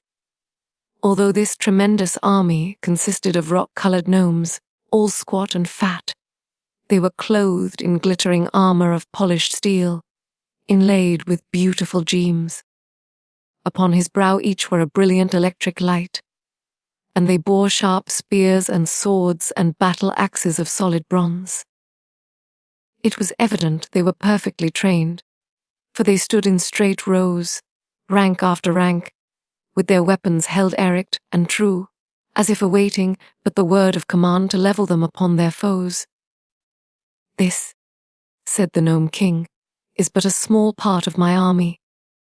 No ruler upon earth has ever dared to fight me, and no ruler ever will, for I am too powerful to oppose. He whistled again, and at once the martial array filed through the silver and gold doorways and disappeared, after which the workmen again resumed their labors at the furnaces. Then, sad and discouraged, Ozma of Oz turned to her friends, and the Nome King calmly reseated himself on his rock throne. It would be foolish for us to fight, the girl said to the Tin Woodman, for our brave 27 would be quickly destroyed. I'm sure I do not know how to act in this emergency. Ask the king where his kitchen is, suggested the tiger. I'm hungry as a bear. I might pounce upon the king and tear him in pieces, remarked the cowardly lion. Try it, said the monarch, lighting his pipe with another hot coal, which he took from his pocket. The lion crouched low and tried to spring upon the Nome King, but he hopped only a little way into the air and came down again in the same place, not being able to approach the throne by even an inch. It seems to me, I said the Scarecrow, thoughtfully, that our best plan is to wheedle His Majesty into giving up his slaves, since he is too great a magician to oppose. This is the most sensible thing any of you have suggested. declared the Nome King. "It is folly to threaten me, but I'm so kind-hearted that I cannot stand coaxing or wheedling. If you really wish to accomplish anything by your journey, my dear Ozma, you must coax me." "Very well," said Ozma, more cheerfully. "Let us be friends, and talk this over in a friendly manner." "To be sure," agreed the king, his eyes twinkling merrily. "I am very anxious," she continued, "to liberate the Queen of Eve and her children who are now ornaments and bric-a-brac in your Majesty's palace, and to restore them to their people. Tell me, sir, how this may be accomplished." The king remained thoughtful for a moment, after which he asked, "Are you willing to take a few chances and risks yourself in order to set free the people of Ev?" "Yes, indeed," answered Ozma eagerly. "Then," said the Nome King, "I will make you this offer. You shall go alone and unattended into my palace and examine carefully all that the rooms contain. Then you shall have permission to touch 11 different objects, pronouncing at the time the word Ev, and if any one of them, or more than one, approves to be the transformation of the Queen Ev or any of her 10 children, then they will instantly be restored to their true forms, and may leave my palace and my kingdom in your company, without any objection whatever. It is possible for you, in this way, to free the entire 11, but if you do not guess all the objects correctly, and some of the slaves remain transformed, then each one of your friends and followers may, in turn, enter the palace and have the same privileges I grant you." "Oh, thank you! Thank you for this kind offer," said Ozma eagerly. "I make but one condition," added the Nome King, his eyes twinkling. "What is it?" she inquired. "If none of the 11 objects you touch proves to be the transformation of any of the royal family of E, then, instead of freeing them, you will yourself become enchanted and transformed into an article of bric-a-brac or an ornament. This is only fair and just, and is the risk you declared you were willing to take." The 11 guesses. Hearing this condition imposed by the Nome King, Ozma became silent and thoughtful, and all her friends looked at her uneasily. "Don't you do it," exclaimed Dorothy. "If you guess wrong, you will be enslaved yourself." "But I shall have 11 guesses," answered Ozma. "Surely I ought to guess one object in 11 correctly, and if I do, I shall rescue one of the royal family and be safe myself. Then the rest of you may attempt it, and soon we shall free all those who are enslaved." "What if we fail?" inquired the Scarecrow. "I'd look nice as a piece of bric-a-brac, wouldn't I?" "We must not fail," cried Ozma courageously. "Having come all this distance to free these poor people, it would be weak and cowardly in us to abandon the adventure. Therefore I will accept the Nome King's offer and go at once into the royal palace. Come along, then." "My dear," said the king, climbing down from his throne with some difficulty, because he was so fat, "I'll show you the way." He approached a wall of the cave and waved his hand. Instantly an opening appeared, through which Ozma, after a smiling farewell to her friends, boldly passed. She found herself in a splendid hall that was more beautiful and grand than anything she had ever beheld. The ceilings were composed of great arches that rose far above her head, and all the walls and floors were of polished marble exquisitely tinted in many colors. Thick velvet carpets were on the floor, and heavy silken draperies covered the arches leading to the various rooms of the palace. The furniture was made of rare old woods richly carved and covered with delicate satins, and the entire palace was lighted by a mysterious rosy glow that seemed to come from no particular place, but flooded each apartment with its soft and pleasing radiance. Ozma passed from one room to another, greatly delighted by all she saw. The lovely palace had no other occupant, for the Nome King had left her at the entrance, which closed behind her, and in all the magnificent rooms there appeared to be no other person. Upon the mantels, and on many shelves and brackets and tables, were clustered ornaments of every description, seemingly made out of all sorts of metals, glass, china, stones and marbles. There were vases, and figures of men and animals, and graven platters and bowls, and mosaics of precious gems, and many other things. Pictures, too, were on the walls, and the underground palace was quite a museum of rare and curious and costly objects. After her first hasty examination of the rooms, Ozma began to which of all the numerous ornaments they contained were the transformations of the royal family of Eve. There was nothing to guide her, for everything seemed without a spark of life. So she must guess blindly. And for the first time the girl came to realize how dangerous was her task, and how likely she was to lose her own freedom in striving to free others from the bondage of the Nome King. No wonder the cunning monarch laughed good-naturedly with his visitors when he knew how easily they might be entrapped. But Ozma, having undertaken the venture, would not abandon it. She looked at a silver candelabra that had 10 branches and thought, "This may be the Queen of and her 10 children." So she touched it and uttered aloud the word Ev, as the Nome King had instructed her to do when she guessed. But the candelabra remained as it was before. Then she wandered into another room and touched a china lamp, thinking it might be one of the children she sought. But again she was unsuccessful. 3 guesses, 4 guesses, 5, 6, 7, 8, 9, and 10 she made, and still not one of them was right. The girl shivered a little and grew pale even under the rosy light.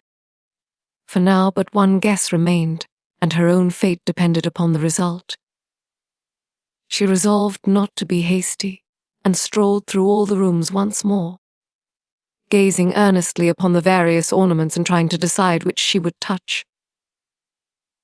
Finally, in despair, she decided to leave it entirely to chance.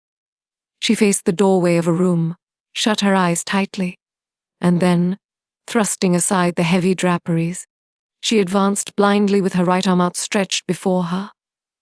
Slowly, softly she crept forward until her hand came in contact with an object upon a small round table. She did not know what it was, but in a low voice she pronounced the word Ev. The rooms were quite empty of life after that. The Nome King had gained a new ornament, for upon the edge of the table rested a pretty grasshopper that seemed to have been formed from a single emerald. It was all that remained of Ozma of Oz. In the throne room just beyond the palace, the Nome King suddenly looked up and smiled. "Next," he said in his pleasant voice, "Dorothy, the Scarecrow, and the Tin Woodman, who had been sitting in anxious silence, each gave a start of dismay and stared into one another's eyes. "Has she failed?" asked Tik-Tok. "So it seems," answered the little monarch cheerfully. "But that is no reason one of you should not succeed. The next may have 12 guesses instead of 11, for there are now 12 persons transformed into ornaments." Well, which of you goes next?" "I'll go," said Dorothy. "Not so," replied the Tin Woodman. "As commander of Ozma's army, it is my privilege to follow her and attempt her rescue." "Away you go, then," said the Scarecrow. "But be careful, old friend." "I will," promised the Tin Woodman, and then he followed the Nome King to the entrance to the palace, and the rock closed behind him. The Nome King laughs.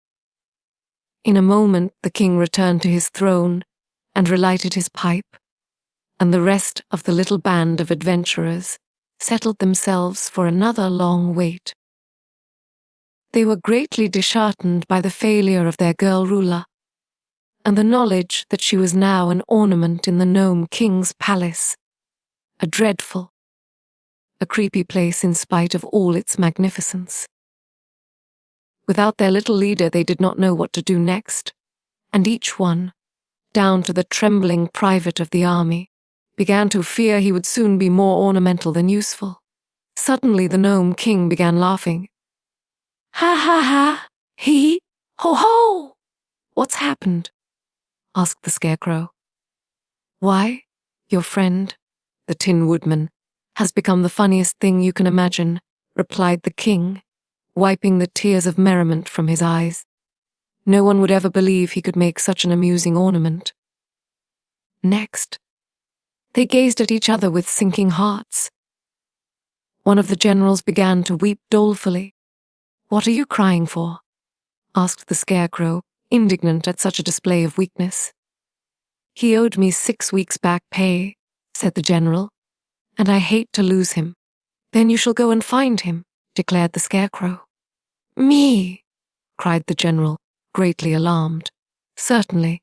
It is your duty to follow your commander. March!" "I won't," said the general.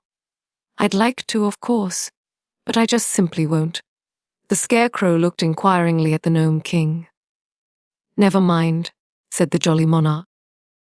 "If he doesn't care to enter the palace and make his guesses, I'll throw him into one of my fiery furnaces." "I'll go. Of course I'm going," yelled the general. "As quick as scat. Where is the entrance? Where is it? Let me go at once." So the Gnome King escorted him into the palace and again returned to await the result. What the general did, no one can tell, but it was not long before the king called for the next victim, and a colonel was forced to try his fortune. Thus, one after another, all of the 26 officers filed into the palace and made their guesses and became ornaments. Meantime, the king ordered refreshments to be served to those waiting, and at his command a rudely shaped gnome entered, bearing a tray. This gnome was not unlike the others that Dorothy had seen, but he wore a heavy gold chain around his neck to show that he was the chief steward of the Nome King, and he assumed an air of much importance, and even told His Majesty not to eat too much cake late at night, or he would be ill. Dorothy, however, was hungry, and she was not afraid of being ill, so she ate several cakes and found them good, and also she drank a cup of excellent coffee made of a richly flavored clay, browned in the furnaces and then ground fine, and found it most refreshing and not at all muddy. Of all the party which had started upon this adventure, the little Kansas girl was now left alone with the Scarecrow, Tik-Tok, and the private for counselors and companions. Of course, the cowardly lion and the hungry tiger were still there, but they, having also eaten some of the cakes, had gone to sleep at one side of the cave, while upon the other side stood the Sawhorse, motionless and silent, as became a mere thing of wood. A Billina had quietly walked around and picked the crumbs of cake which had been scattered, and now, as it was long after bedtime, she tried to find some dark place in which to go to sleep. Presently the hen espied a hollow underneath the king's rocky throne, and crept into it unnoticed. She could still hear the chattering of those around her, but it was almost dark underneath the throne, so that soon she had fallen fast asleep. Next called the king, and the private, whose turn it was to enter the fatal palace, shook hands with Dorothy and the Scarecrow and bade them a sorrowful goodbye, and passed through the rocky portal. They waited a long time, for the private was in no hurry to become an ornament, and made his guesses very slowly. The Gnome King, who seemed to know, by some magical power, all that took place in his beautiful rooms of his palace, grew impatient finally, and declared he would sit up no longer. "I love ornaments," said he, "but I can wait until tomorrow to get more of them, so, as soon as that stupid private is transformed, we will all go to bed and leave the job to be finished in the morning. "Is it so very late?" asked Dorothy. "Why, it is after midnight," said the king. "And that strikes me as being late enough. There is neither night nor day in my kingdom, because it is under the earth's surface, where the sun does not shine.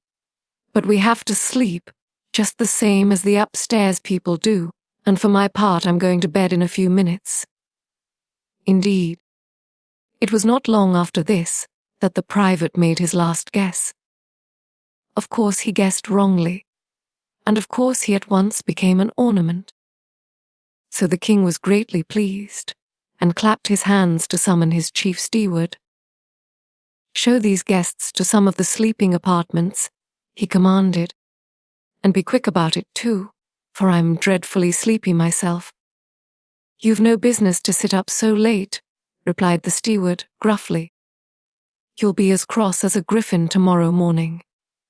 His Majesty made no answer to this remark, and the chief steward led Dorothy through another doorway into a long hall, from which several plain but comfortable sleeping rooms opened. The little girl was given the first room, and the Scarecrow and Tik-Tok the next, although they never slept, and the Lion and the Tiger the third. The Sawhorse hobbled after the steward into a fourth room, to stand stiffly in the center of it until morning. Each night was rather a bore to the Scarecrow, Tik-Tok and the Sawhorse, but they had learned from experience to pass the time patiently and quietly, since all their friends who were made of flesh had to sleep and did not like to be disturbed. When the chief steward had left them alone, the Scarecrow remarked, "Sadly, I am in great sorrow over the loss of my old comrade, the Tin Woodman. We have had many dangerous adventures together, and escaped them all, and now it grieves me to know he has become an ornament, and is lost to me forever." "He was always an ornament to so tie," said Tik-Tok. "True. But now the Nome King laughs at him, and calls him the funniest ornament in all the palace. It will hurt my poor friend's pride to be laughed at," continued the Scarecrow sadly. "We will make wrath ere absurd ornaments ourselves tomorrow," observed the machine in his monotonous voice. Just then Dorothy ran into their room in a state of great anxiety, crying, "Where's Billina? Have you seen Billina? Is she here?" "No," answered the Scarecrow. "Then what has become of her?" asked the girl. "Why, I thought she was with you," said the Scarecrow. "Yet I do not remember seeing the Yellow Hen since she picked up the crumbs of cake." "We must have left her in the room where the king's throne is," decided Dorothy. And at once she turned and ran down the hall to the door through which they had entered. But it was fast closed and locked on the other side, and the heavy slab of rock proved to be so thick that no sound could pass through it. So Dorothy was forced to return to her chamber. The Cowardly Lion stuck his head into her room to try to console the girl for the loss of her feathered friend. "The Yellow Hen is well able to take care of herself," said he, "so don't worry about her, but try to get all the sleep you can. It has been a long and weary day, and you need rest. I'll probably get lots of rest tomorrow." "When I become an ornament," said Dorothy sleepily. But she lay down upon her couch, nevertheless, and in spite of all her worries was soon in the land of dreams. Dorothy tries to be brave. Meantime, the chief steward had returned to the throne room, where he said to the king, "You are a fool to waste so much time upon these people." "What?" cried his Majesty, in so enraged a voice that it awoke Billina, who was asleep under his throne. "How dare you call me a fool? Because I like to speak the truth," said the steward. "Why didn't you enchant them all at once, instead of allowing them to go one by one into the palace and guess which ornaments are the Queen of Eve and her children? Why, you stupid rascal? It is more fun this way," returned the king, "and it serves to keep me amused for a long time.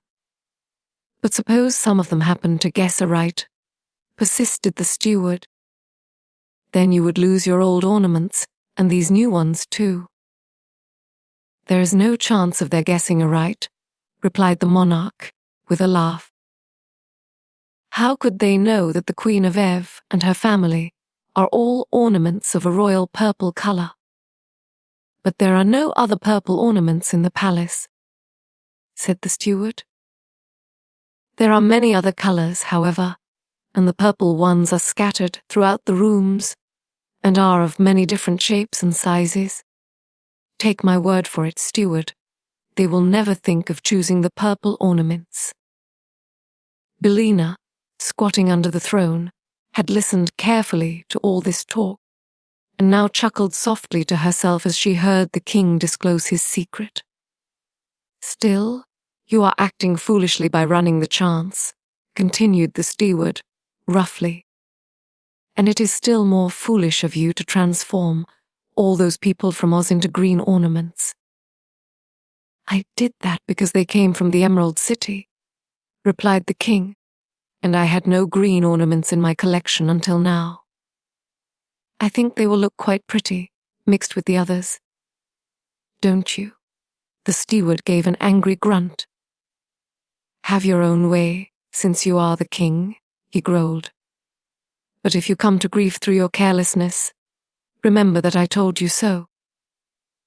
If I wore the magic belt which enables you to work all your transformations and gives you so much other power, I am sure I would make a much wiser and better king than you are. Oh, cease your tiresome chatter, commanded the king, getting angry again. Because you are my chief steward, you have an idea you can scold me as much as you please. But the very next time you become impudent, I will send you to work in the furnaces and get another gnome to fill your place. Now follow me to my chamber, for I am going to bed. And see that I am wakened early tomorrow morning. I want to enjoy the fun of transforming the rest of these people into ornaments. What color will you make the Kansas girl? Asked the steward. Gray, I think, said His Majesty, and the Scarecrow and the Machine Man. Oh, they shall be of solid gold, because they are so ugly in real life. Then the voices died away, and Billina knew that the king and his steward had left the room. She fixed up some of her tail feathers that were not straight, and then tucked her head under her wing again, and went to sleep. In the morning, Dorothy and the lion and tiger were given their breakfast in their rooms, and afterward joined the king in his throne room. The tiger complained bitterly that he was half-starved, and begged to go into the palace and become an ornament, so that he would no longer suffer the pangs of hunger. Haven't you had your breakfast? Asked the Nome King. Oh, I had just a bite, replied the beast. But what good is a bite to a hungry tiger? He ate 17 bowls of porridge, a platter full of fried sausages, 11 loaves of bread and 21 mince pies, said the steward. What more do you want? Demanded the king. A fat baby. I want a fat baby, said the hungry tiger. A nice, plump, juicy, tender, fat baby. But, of course, if I had one, my conscience would not allow me to eat it. So I'll have to be an ornament and forget my hunger. Impossible, exclaimed the king. I'll have no clumsy beasts enter my palace to overturn and break all my pretty knick-knacks. When the rest of your friends are transformed, you can return to the upper world and go about your business. As for that, we have no business when our friends are gone, said the lion. So we do not care much what becomes of us. Dorothy begged to be allowed to go first into the palace, but Tik-Tok firmly maintained that the slave should face danger before the mistress. The Scarecrow agreed with him in that. So the Nome King opened the door for the Machine Man, who tramped into the palace to meet his fate. Then His Majesty returned to his throne and puffed his pipe so contentedly that a small cloud of smoke formed above his head. By and by he said, "I'm sorry there are so few of you left. Very soon, now, my fun will be over, and then for amusement I shall have nothing to do but admire my new ornaments. It seems to me," said Dorothy, "that you are not so honest as you pretend to be." "How's that?" asked the king. "Why?" "You made us think it would be easy to guess what ornaments the people of Iv were changed into." "It is easy," declared the monarch, "if one is a good guesser. But it appears that the members of your party are all poor guessers. What is Tik-Tok doing now?" asked the girl uneasily. "Nothing," replied the king with a frown. "He is standing perfectly still in the middle of a room." "Oh, I expect he's run down," said Dorothy. "I forgot to wind him up this morning.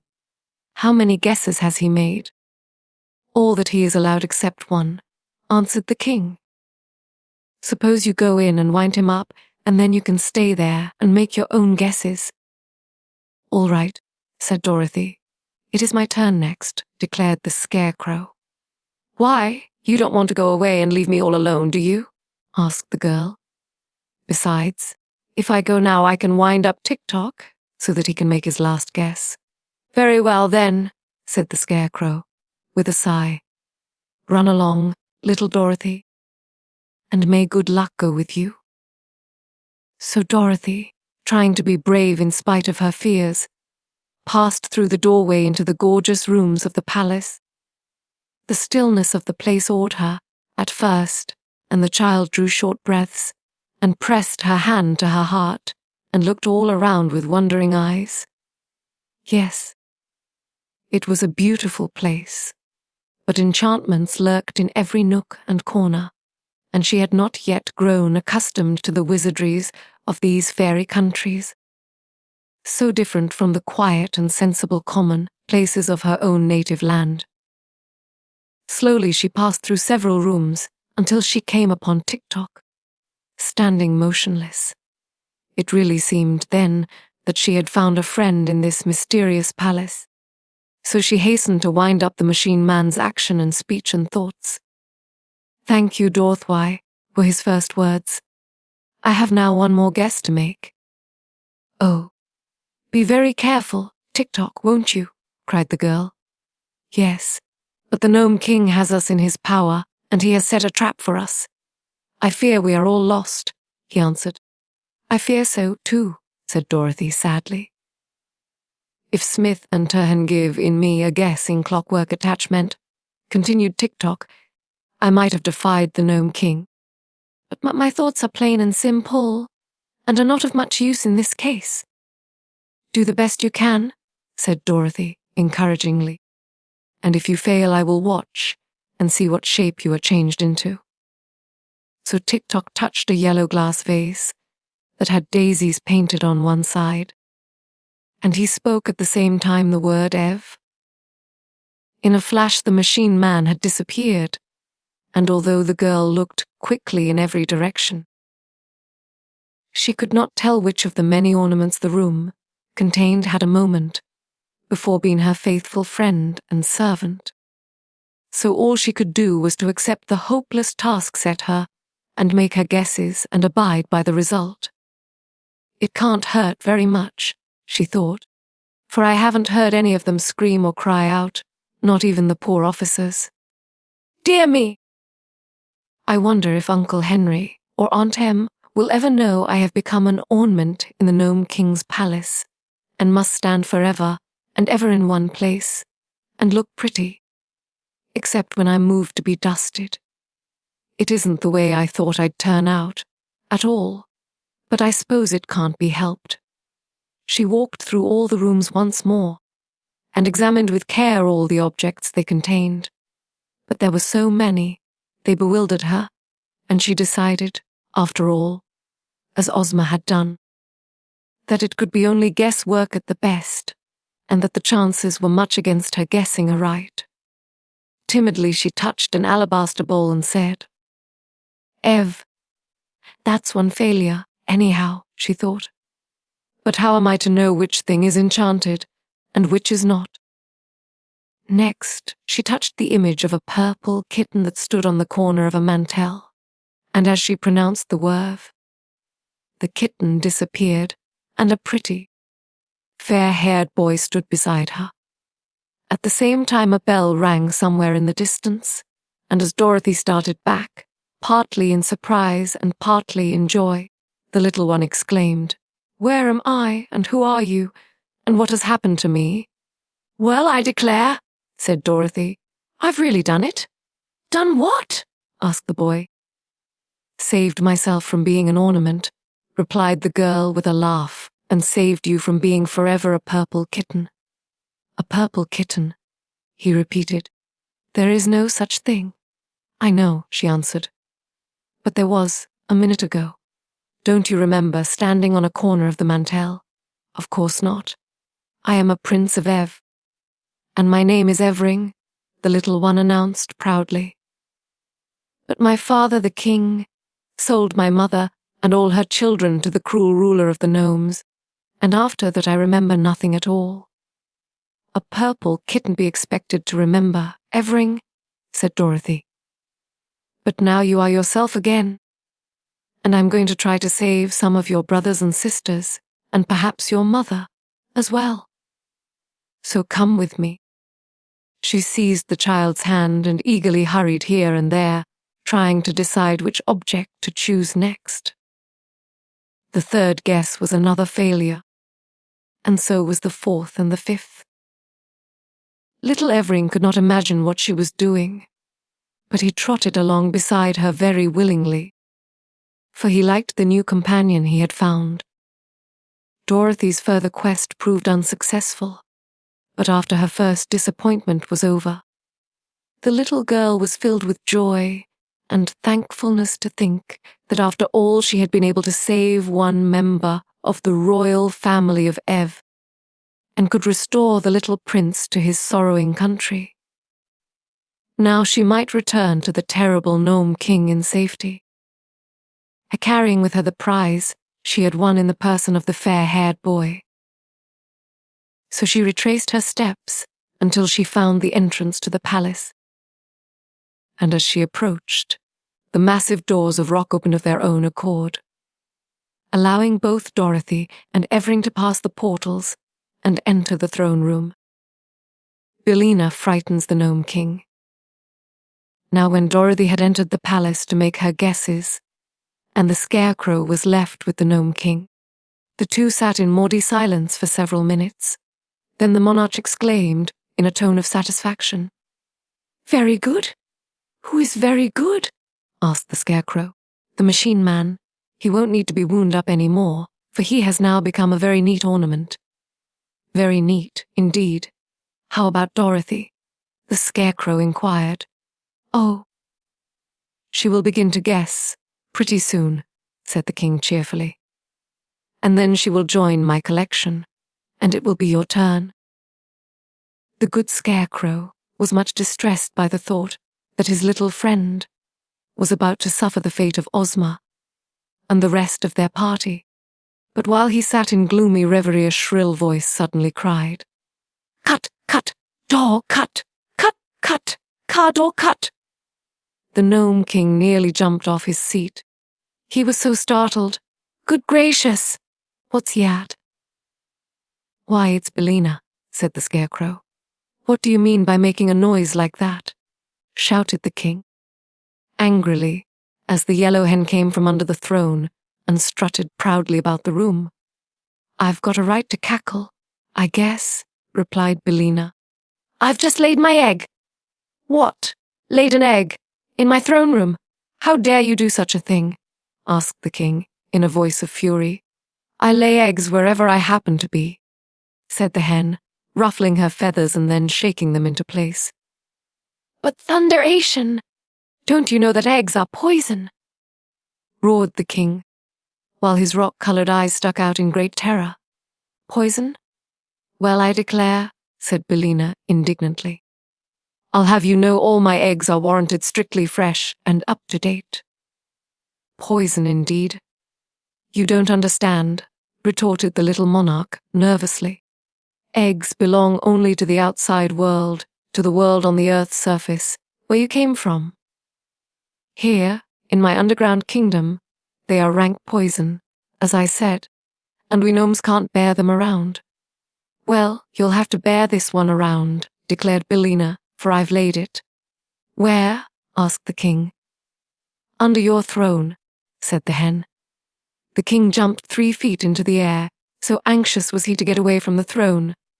Take it away! Take it away at once! He shouted. I can't, said Billina. I haven't any hands. I'll take the egg, said the Scarecrow. I'm making a collection of Billina's eggs. There's one in my pocket now, that she laid yesterday.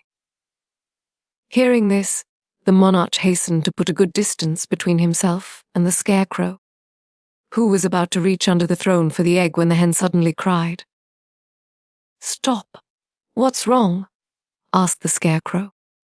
Don't take the egg unless the king will allow me to enter the palace and guess as the others have done, said Billina. Sure, returned the king. You're only a hen. How could you guess my enchantments? I can try, I suppose, said Billina. And if I fail, you will have another ornament. A pretty ornament you'd make, wouldn't you? Growled the king. But you shall have your way. It will properly punish you for daring to lay an egg in my presence. After the Scarecrow is enchanted, you shall follow him into the palace. But how will you touch the objects? With my claws, said the hen, and I can speak the word, Ev, as plainly as anyone. Also, I must have the right to guess the enchantments of my friends, and to release them if I succeed. Very well, said the king. You have my promise. Then, said Billina to the Scarecrow, you may get the egg. He knelt down and reached underneath the throne and found the egg, which he placed in another pocket of his jacket, fearing that if both eggs were in one pocket, they would knock together and get broken. Just then a bell above the throne rang briskly, and the king gave another nervous jump. Well, well, said he, with a rueful face, the girl has actually done it? Done what? Asked the Scarecrow. She has made one guess that is right, and broken of my neatest enchantments. By rickety, it's too bad. I never thought she would do it. Do I understand that she will now return to us in safety? Inquired the Scarecrow, joyfully wrinkling his painted face into a broad smile. Of course, said the king, fretfully pacing up and down the room. I always keep my promises, no matter how foolish they are. But I shall make an ornament of the Yellow Hen to replace the one I have just lost. Perhaps you will, and perhaps you won't, murmured Billina calmly. I may surprise you by guessing right. Guessing right, snapped the king. How should you guess right, where your betters have failed? You stupid fowl. Billina did not care to answer this question, and a moment later the doors flew open and Dorothy entered, leading the little prince, Evering, by the hand. The Scarecrow welcomed the girl with a close embrace, and he would have embraced Evering too, in his delight. But the little prince was shy, and shrank away from the painted Scarecrow, because he did not yet know his many excellent qualities. But there was little time for the friends to talk, because the Scarecrow must now enter the palace.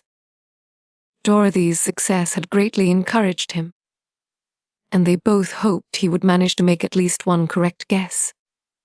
However, he proved as unfortunate as the others except Dorothy, and although he took a good deal of time to select his objects, not one did the poor Scarecrow guess aright.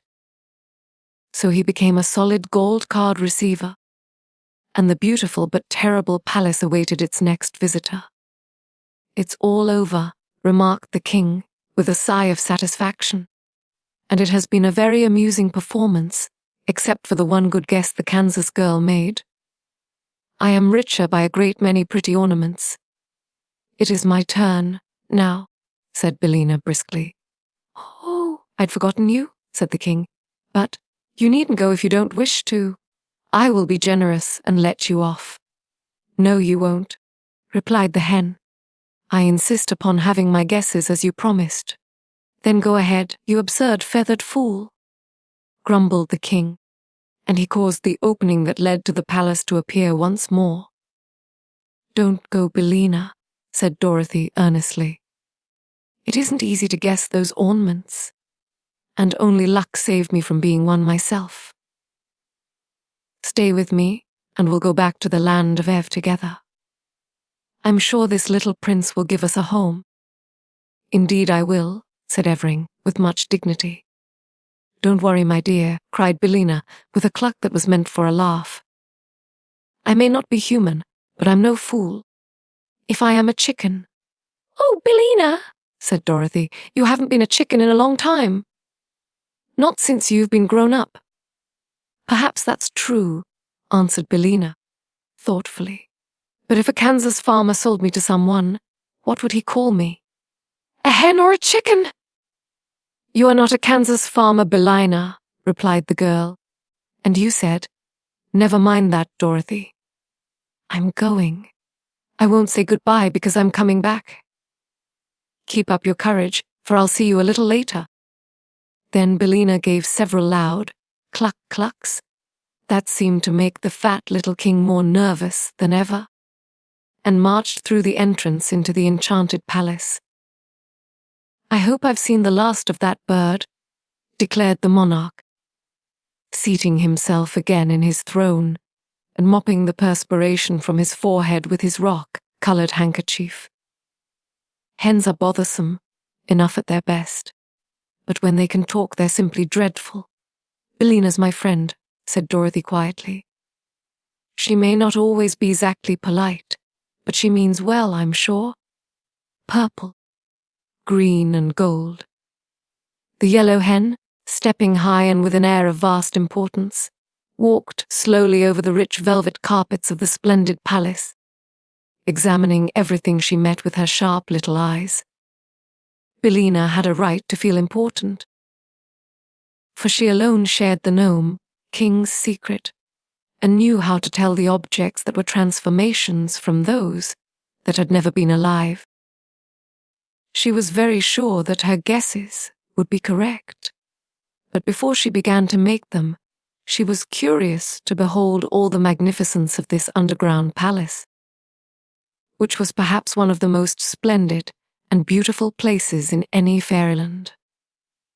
As she went through the rooms, she counted the purple ornaments, and although some were small and hidden in queer places, Billina spied them all, and found the entire 10 scattered about the various rooms. The green ornaments she did not bother to count, for she thought she could find them all when the time came. Finally, having made a survey of the entire palace and enjoyed its splendor, the Yellow Hen returned to one of the rooms, where she had noticed a large purple footstool. She placed a claw upon this and said "Ev," and at once the footstool vanished, and a lovely lady, tall and slender and most beautifully robbed, stood before her. The lady's eyes were round with astonishment for a moment, for she could not remember her transformation, nor imagine what had restored her to life. "Good morning, ma'am," said Billina in her sharp voice. "You're looking quite well, considering your age." "Who speaks?"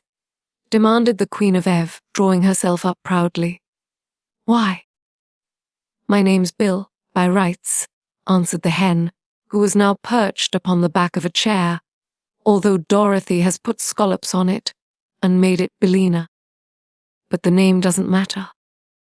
I've saved you from the Nome King, and you are a slave no longer." "Then I thank you for the gracious favor," said the Queen, with a graceful courtesy.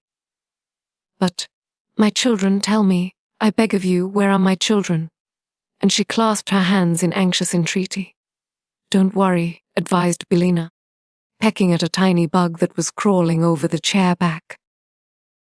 "Just at present they are out of mischief and perfectly safe, for they can't even wiggle." "What mean you?" "Oh, kindly stranger," asked the Queen, striving to repress her anxiety. "They're enchanted," said Billina, "just as you have been, all, that is, except the little fellow Dorothy picked out. And the chances are that they have been good boys and girls for some time, because they couldn't help it." "Oh, my poor darlings," cried the Queen, with a sob of anguish. "Not at all," returned the hen. "Don't let their condition make you unhappy, ma'am, because I'll soon have them crowding around to bother and worry you as naturally as ever. Come with me, if you please, and I'll show you how pretty they look." She flew down from her perch and walked into the next room, the Queen following. As she passed a low table, a small green grasshopper caught her eye, and instantly Billina pounced upon it and snapped it up in her sharp bill.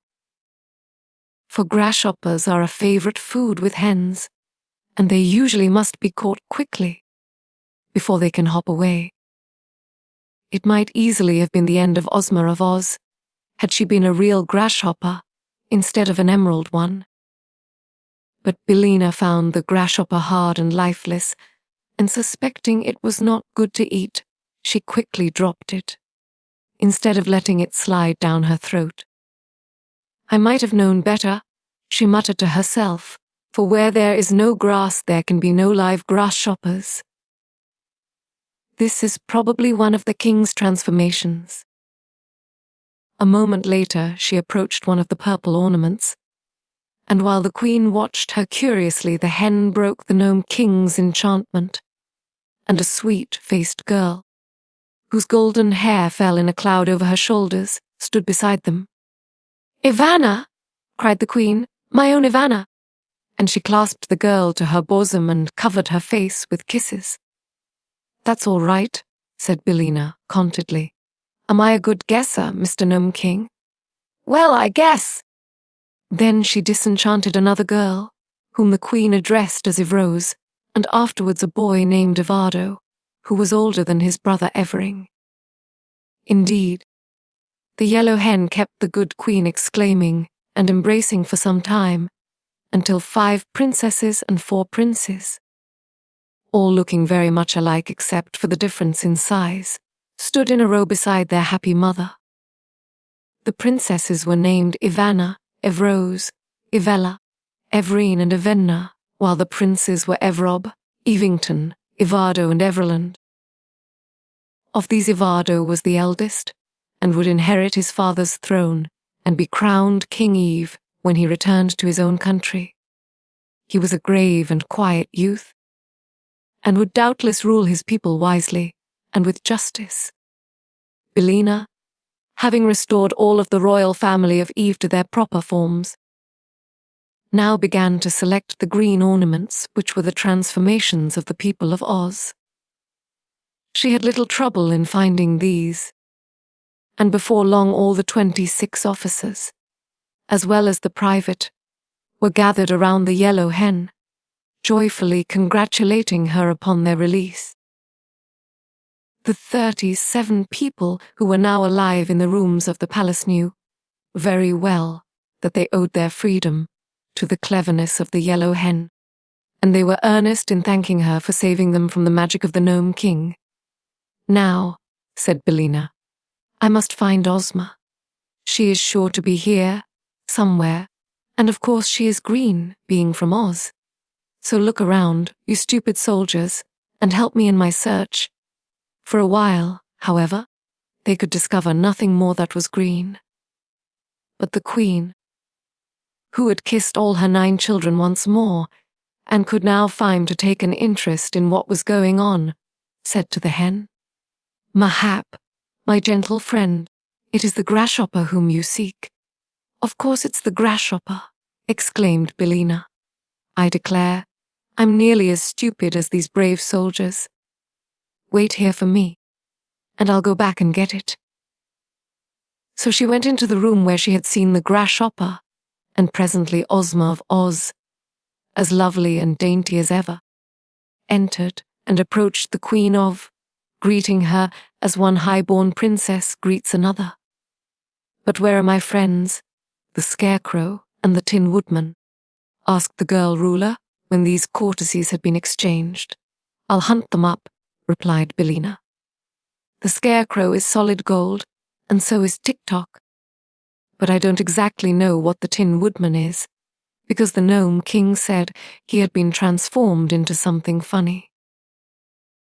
Ozma eagerly assisted the hen in her quest, and soon the Scarecrow and the Machine Man, being ornaments of shining gold, were discovered and restored to their accustomed forms.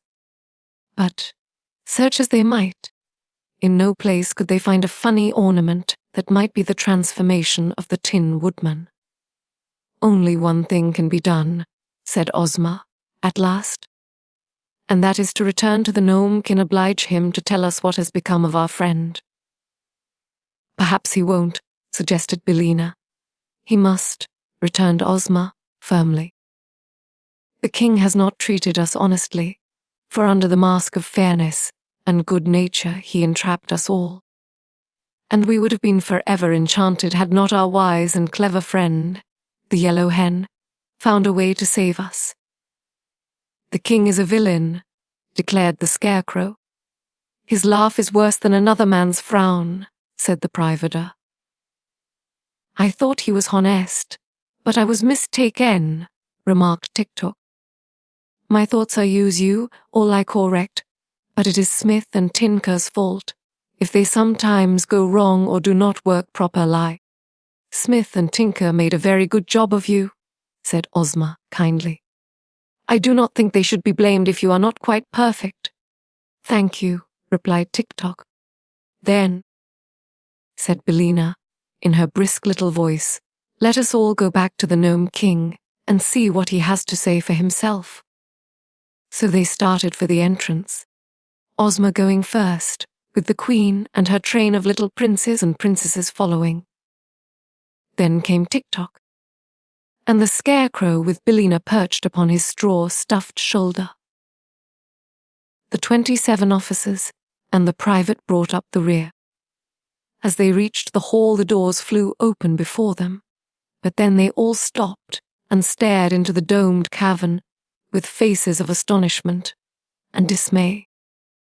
For the room was filled with the mail-clad warriors of the Nome King, rank after rank standing in orderly array.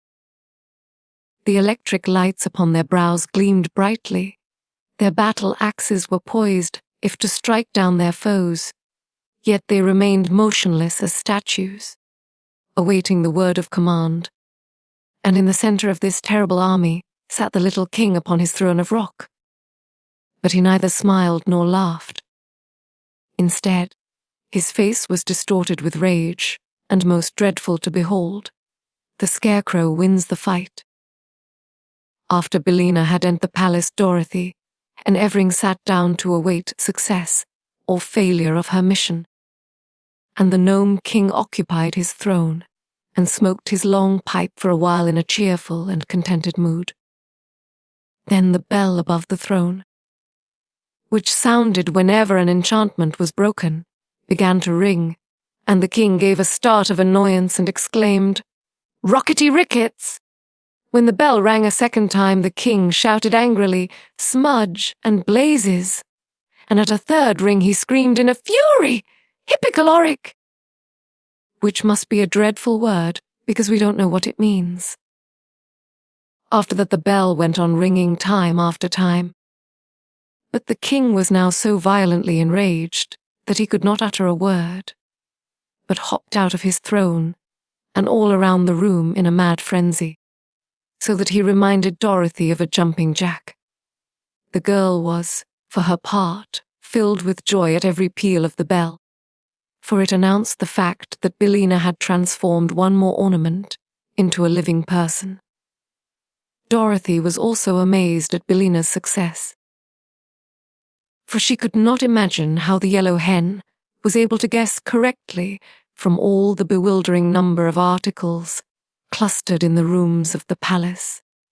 But after she had counted 10, and the bell continued to ring, she knew that only the royal family of V, but Ozma and her followers also, were being restored to their natural forms, and she was so delighted that the antics of the angry king only made her laugh merrily.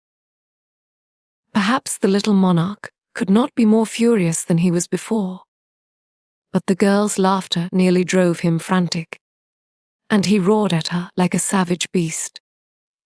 Then, as he found that all his enchantments were likely to be dispelled, and his victims every one set free, he suddenly ran to the little door that opened upon the balcony and gave the shrill whistle that summoned his warriors.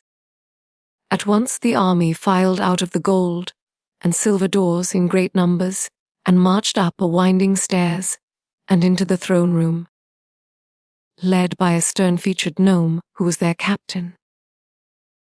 When they had nearly filled the throne room, they formed ranks in the big underground cavern below, and then stood still until they were told what to do next.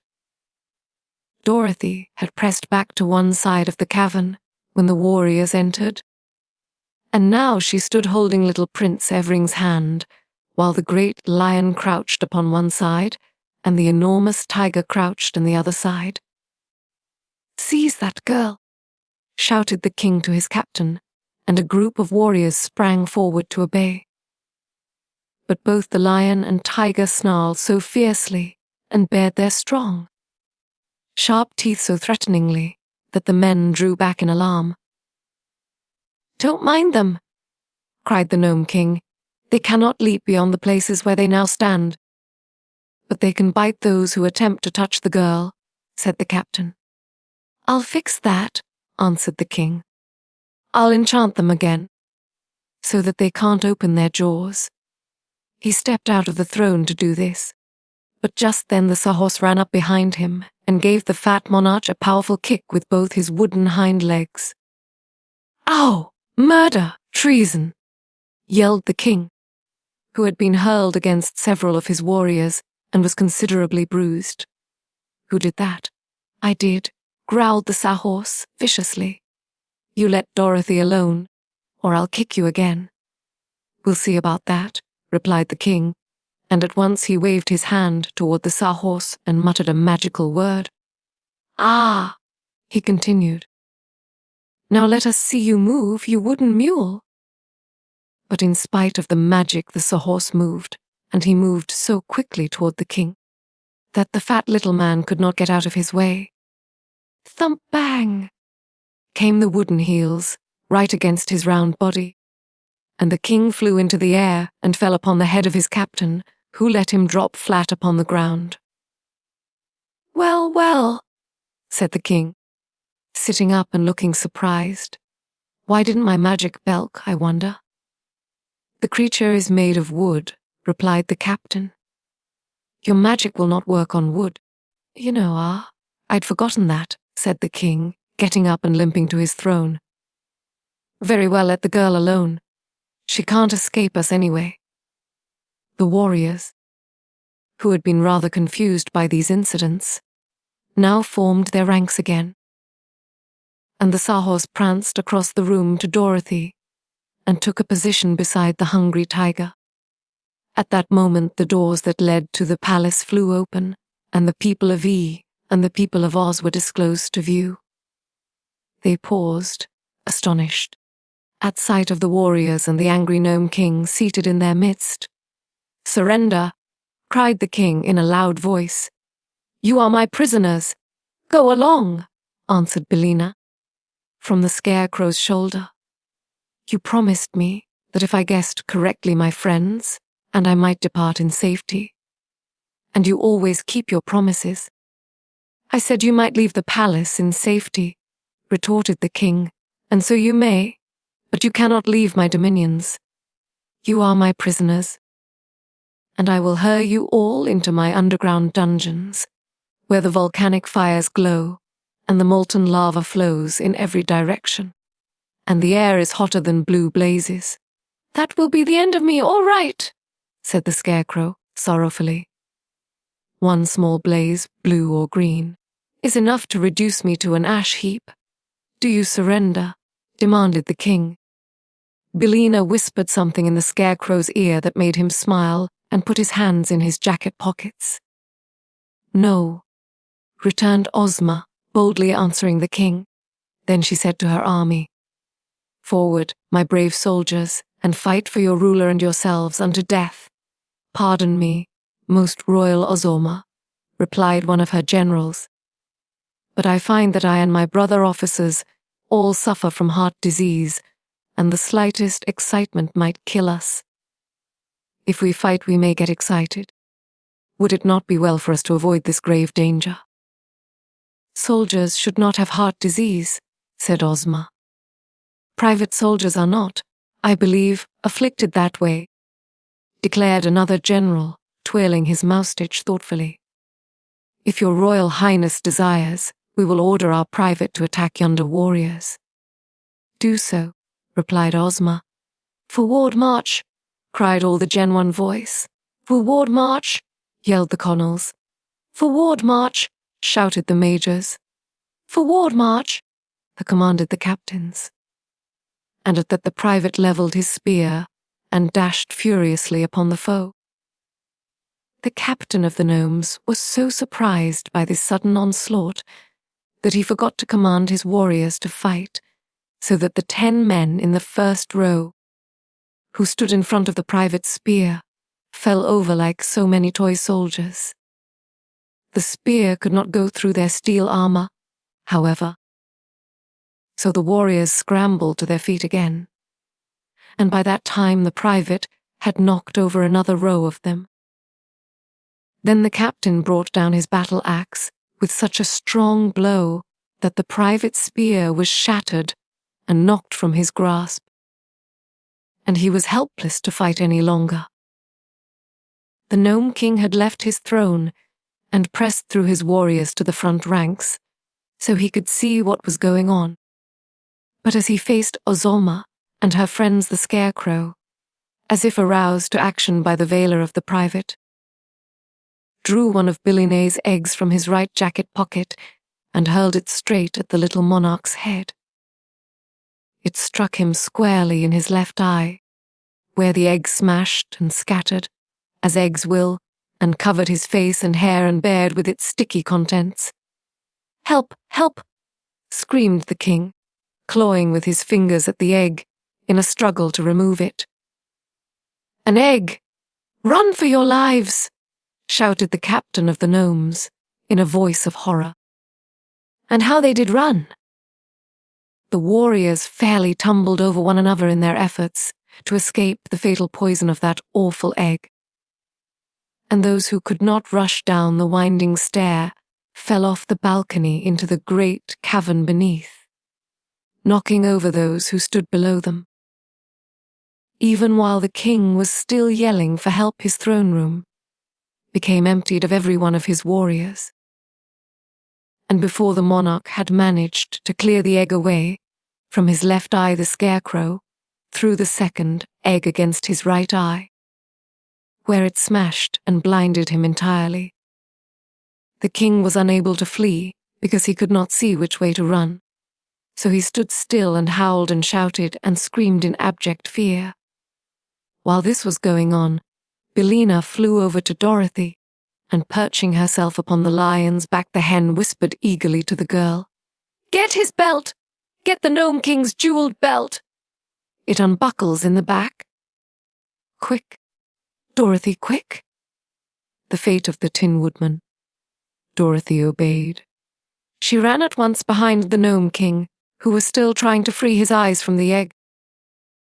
And in a twinkling she had unbuckled his splendid jeweled belt and carried it away to her place beside the tiger and lion, where, because she did not know what else to do with it, she fastened it around her own slim waist. Just then the chief steward rushed in with a sponge and a bowl of water, and began mopping away the broken eggs from his master's face. In a few minutes, and while all the party stood looking on, the king regained the use of his eyes, and the first thing he did was to glare wickedly upon the Scarecrow and exclaim, "I'll make you suffer for this, you hay-stuffed dummy! Don't you know eggs are poison to gnomes?" "Really?" said the Scarecrow. "They don't seem to agree with you, although I wonder why." They were strictly fresh and above suspicion, said Billina. You ought to be glad to get them. I'll transform you all into scorpions, cried the king, angrily, and began waving his arms and muttering magic words. But none of the people became scorpions, so the king stopped and looked at them in surprise. What's wrong? He asked. Why, you aren't wearing your magic belt, replied the chief steward, after looking the king over carefully. Where is it? What have you done with it? The Gnome King clapped his hand to his waist, and his rock-colored face turned white as chalk. It's gone, he cried, helplessly. It's gone, and I am ruined! Dorothy now stepped forward and said, Royal Ozma, and you Queen of Ev, I welcome you and your people back to the land of the living. Billina has saved you from your troubles, and now we will leave this dreadful place and return to E as soon as possible. While the child spoke, they could all see that she wore the magic belt, and a great cheer went up from all her friends, which was led by the voices of the Scarecrow and the Private. But the Gnome King did not join them. He crept back onto his throne like a whipped dog, and lay there bitterly bemoaning his defeat. But we have not yet found my faithful follower, the Tin Woodman, said Ozma to Dorothy, and without him I do not wish to go away. Nor I, replied Dorothy quickly. Wasn't he in the palace? He must be there, said Billina. But I had no clue to guide me in guessing the Tin Woodman, so I must have missed him. We will go back into the rooms, said Dorothy. This magic belt, I am sure, will help us to find our dear old friend. So she re-entered the palace, the doors of which still stood open, and everyone followed her except the Gnome King, the Queen of Eve and Prince Evering. The mother had taken the little prince in her lap and was fondling and kissing him lovingly, for he was her youngest born. But the others went with Dorothy, and when she came to the middle of the first room, the girl waved her hand, as she had seen the king do, and commanded the Tin Woodman, whatever form he might then have, to resume his proper shape. No result followed this attempt, so Dorothy went into another room and repeated it, and so through all the rooms of the palace. Yet the Tin Woodman did not appear to them, nor could they imagine which among the thousands of ornaments was their transformed friend. Sadly they returned to the throne room, where the king, seeing that they had met with failure, jeered at Dorothy, saying, You do not know how to use my belt, so it is of no use to you. Give it back to me and I will let you go free, you and all the people who came with you. As for the royal family of Eve, they are my slaves and shall remain here. I shall keep the belt, said Dorothy. But how can you escape without my consent? Asked the king. Easily enough, answered the girl. All we need to do is to walk out the way that we came in. Oh, that's all, is it? Sneered the king. Well, where is the passage through which you entered this room? They all looked around, but could not discover the place, for it had long since been closed. Dorothy, however, would not be dismayed. She waved her hand toward the seemingly solid wall of the cavern and said, I command the passage to open. Instantly the order was obeyed. The opening appeared and the passage lay plainly before them. The king was amazed, and all the others overjoyed. Why then, if the belt obeys you, were we unable to discover the Tin Woodman? Asked Ozma. I can't imagine, said Dorothy. See here, girl, proposed the king eagerly. Give me the belt, and I will tell you what shape the Tin Woodman was changed into, and then you can easily find him. Dorothy hesitated, but Billina cried out, Don't you do it! If the Gnome King gets the belt again, he will make every one of us prisoners, for we will be in his power. Only by keeping the belt, Dorothy, will you ever be able to leave this place in safety. I think that is true, said the Scarecrow. But I have another idea, due to my excellent brains. Let Dorothy transform the king into a goose. Egg, he agrees to go into the palace and bring out to us the ornament, which is our friend Nick Chopper. The Tin Woodman. A goose egg, echoed the horrified king. How dreadful! Well, a goose egg you will be unless you go and fetch us the ornament we want, declared Billina, with a joyful chuckle. You can see for yourself that Dorothy is able to use the magic belt all right, added the Scarecrow. The Nome King thought it over and finally consented, for he did not want to be a goose egg. So he went into the palace to get the ornament, which was the transformation of the Tin Woodman, and they all awaited his return with considerable impatience. For they were anxious to leave this underground cavern and see the sunshine once more. But when the gnome came back, he brought nothing with him except a puzzled and anxious expression upon his face. He's gone, he said. The Tin Woodman is nowhere in the palace. Are you sure? Asked Ozma sternly. I'm very sure, answered the king, trembling, for I know just what I transformed him into, and exactly where he stood. But he is not there, and please don't change me into a goose egg, because I've done the best I could. They were all silent for a time, and then Dorothy said, There is no use punishing the Nome King any more, and I'm afraid we'll have to go away without our friend. If he is not here, we cannot rescue him, agreed the Scarecrow, sadly. Poor Nick, I wonder what has become of him. And he owed me 6 weeks back pay, said one of the generals, wiping the tears from his eyes with his gold-laced coat sleeve. Very sorrowfully, they determined to return to the upper world without their former companion, and so Ozma gave the order to begin the march through the passage. The army went first, and then the royal family of V, and afterward came Dorothy, Ozma, Billina, the Scarecrow, and Tik-Tok. They left the Nome King scowling at them from his throne, and had no thought of danger until Ozma chanced to look back and saw a large number of the warriors following them in full chase, with their swords and spears and axes raised to strike down the fugitives as soon as they drew near enough.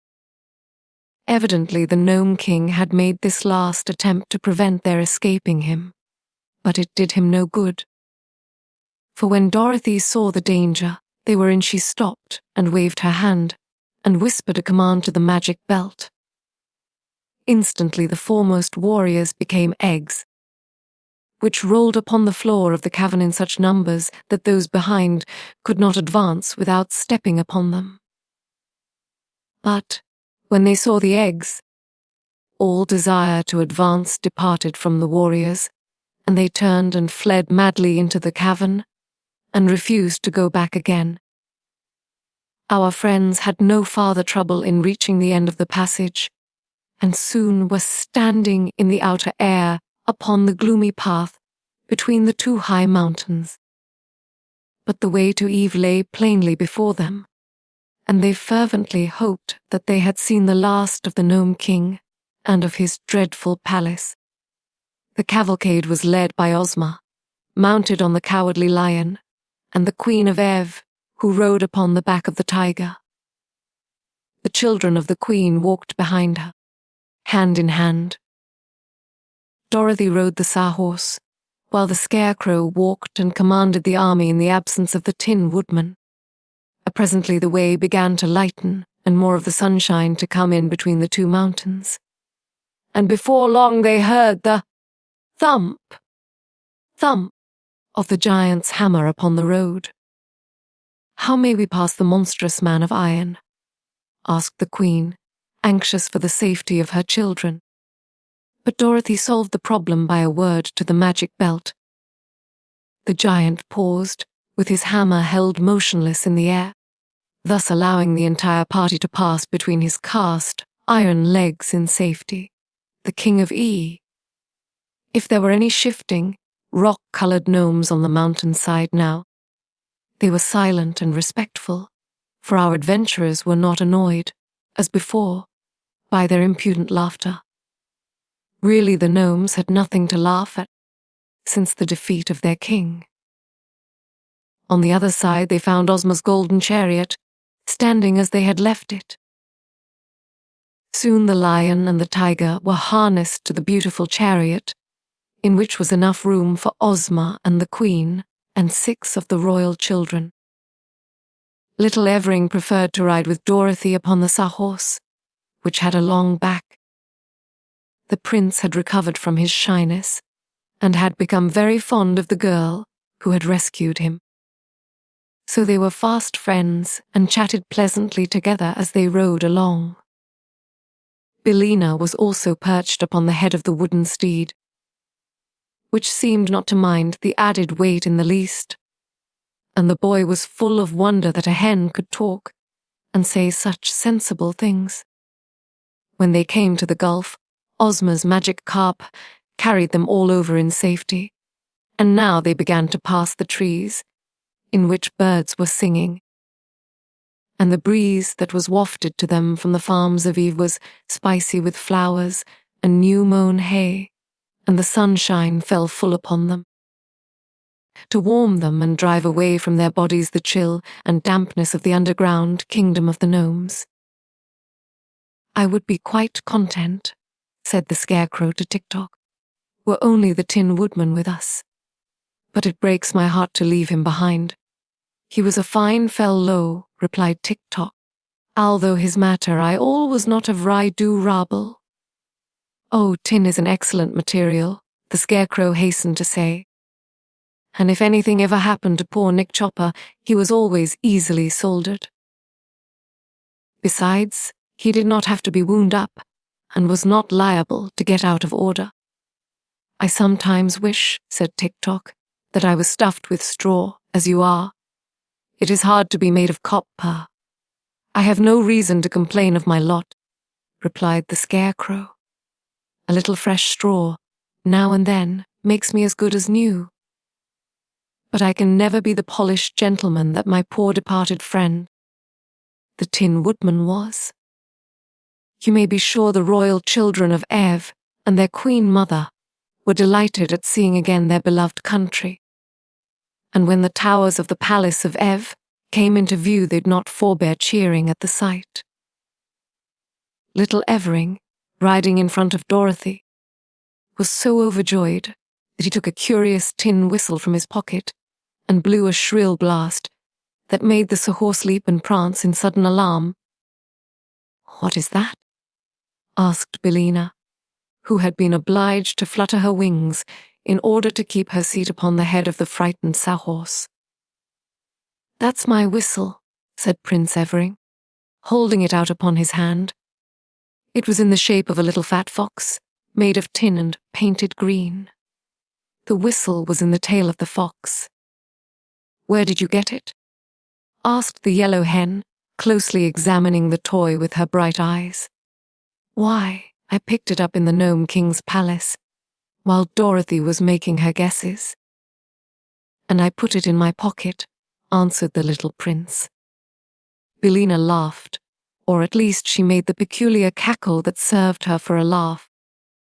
"No wonder I couldn't find the Tin Woodman," she said, "and no wonder the magic belt didn't make him appear, or the king couldn't find him either." "What do you mean?" questioned Dorothy. "Why, the prince had him in his pocket," cried Billina, cackling again. "I did not," protested little Evering. "I only took the whistle." "Well then—" "Watch me," returned the hen, and reaching out a claw she touched the whistle and said Ev. "Swish! Good afternoon," said the Tin Woodman, taking off his funnel cap and bowing to Dorothy and the prince. "I think I must have been asleep for the first time since I was made of tin, for I do not remember our leaving the Nome King." "You have been enchanted," answered the girl, throwing an arm around her old friend and hugging him tight in her joy. "But it's all right now." "I want my whistle," said the little prince, beginning to cry. "Hush!" cautioned Billina. "The whistle is lost," but you may have another when you get home." The Scarecrow had fairly thrown himself upon the bosom of his old comrade. So surprised and delighted was he to see him again, and Tik-Tok squeezed the Tin Woodman's hand so earnestly that he dented some of his fingers. Then they had to make way for Ozma to welcome the Tin Man, and the army caught sight of him and set up a cheer, and everybody was delighted and happy. For the Tin Woodman was a great favorite with all who knew him, and his sudden recovery, after they had thought he was lost to them forever, was indeed a pleasant surprise. Before long, the cavalcade arrived at the royal palace, where a great crowd of people had gathered to welcome their queen and her 10 children. There was much shouting and cheering, and the people threw flowers in their path, and every face wore a happy smile. They found the Princess Langwidere in her mirrored chamber, where she was admiring one of her handsomest heads, one with rich chestnut hair, dreamy walnut eyes, and a shapely hickory-nut nose. She was very glad to be relieved of her duties to the people of Ev, and the Queen graciously permitted her to retain her rooms and her cabinet of heads as long as she lived. Then the Queen took her eldest son out upon a balcony that overlooked the crowd of subjects gathered below, and said to them, "Here is your future ruler, to King Evado 15th. He is 15 years of age, has 15 silver buckles on his jacket, and is the 15th Evado to rule the land of E." The people shouted their approval 15 times, and even the Wheelers, some of whom were present, loudly promised to obey the new king.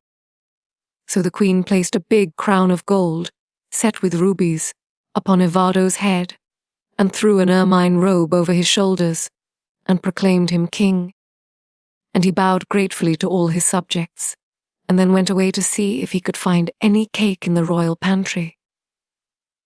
Ozma of Oz and her people, as well as Dorothy, Tik-Tok and Billina, were splendidly entertained by the Queen Mother, who owed all her happiness to their kind offices.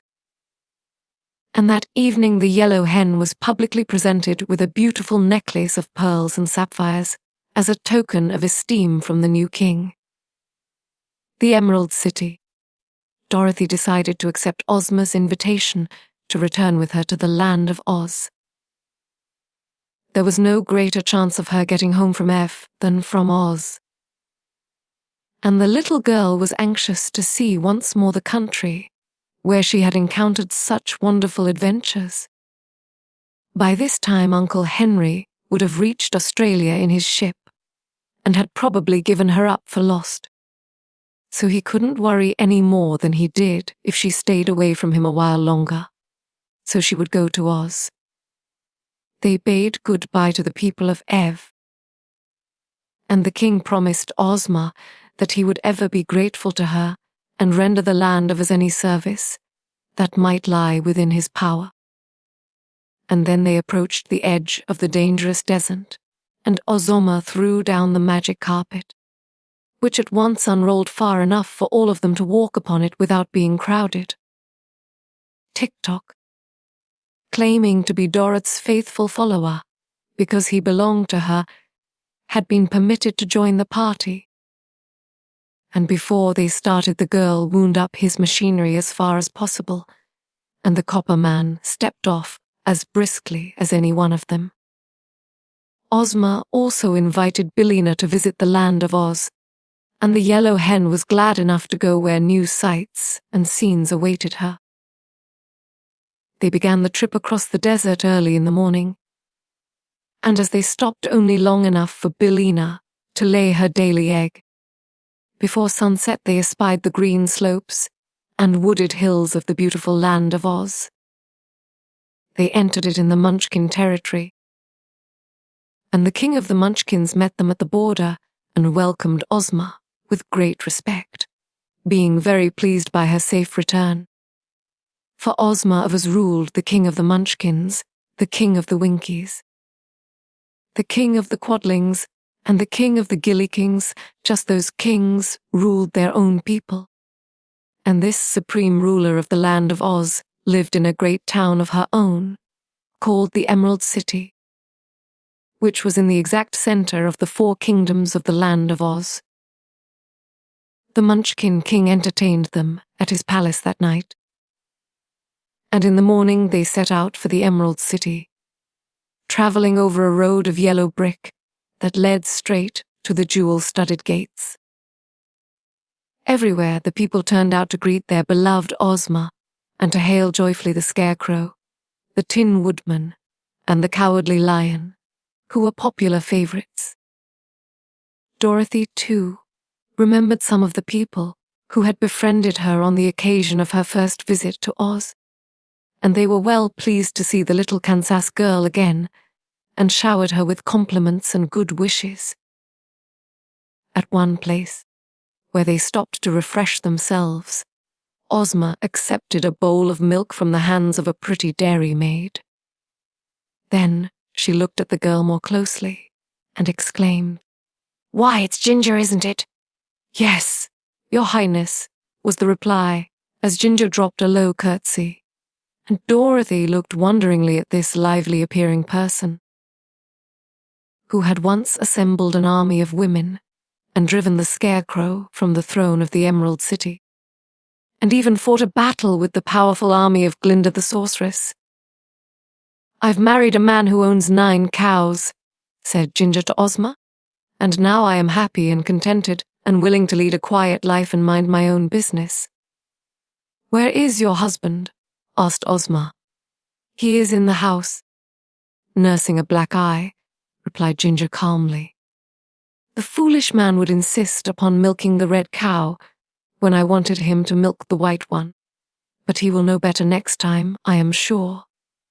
Then the party moved on again, and after crossing a broad river on a ferry and passing many fine farmhouses that were dome-shaped and painted a pretty green color, they came in sight of a large building that was covered with flags and bunting. "I don't remember that building," said Dorothy. "What is it?" "That is the College of Art and Athletic Perfection," replied Ozma. "I had it built quite recently, and the Woggle Bug is its president. It keeps him busy. And the young men who attend the college are no worse off than they were before. You see, in this country are a number of youths who do not like to work, and the college is an excellent place for them." And now they came in sight of the Emerald City, and the people flocked out to greet their lovely ruler.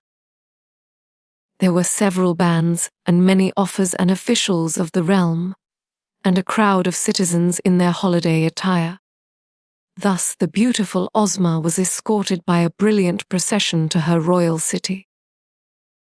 And so great was the cheering that she was obliged to constantly bow to the right and left to acknowledge the greetings of her subjects. That evening there was a grand reception in the royal palace, attended by the most important persons of Oz, and Jack Pumpkinhead, who was a little overripe but still active, read an address congratulating Ozma of Oz upon the success of her generous mission to rescue the royal family of a neighboring kingdom. Then magnificent gold medals set with precious stones were presented to each of the 26 officers, and the Tin Woodman was given a new axe studded with diamonds, and the Scarecrow received a silver jar of complexion powder. Dorothy was presented with a pretty coronet and made a princess of Oz, and Tik-Tok received 2 bracelets set with 8 rows of very clear and sparkling emeralds. Afterward they sat down to a splendid feast, and Ozma put Dorothy at her right and Billina at her left, where the hen sat upon a golden roost and ate from a jeweled platter. Then were placed the Scarecrow, the Tin Woodman, and Tik-Tok, with baskets of lovely flowers before them, because they did not require food. The 26 officers were at the lower end of the table, and the lion and the tiger also had seats, and were served on golden platters, that held a half a bushel at one time. The wealthiest and most important citizens of the Emerald City were proud to wait upon these famous adventurers, and they were assisted by a sprightly little maid named Jellia Jamb, whom the Scarecrow pinched upon her rosy cheeks and seemed to know very well. During the feast, Ozma grew thoughtful, and suddenly she asked, "Where is the private?"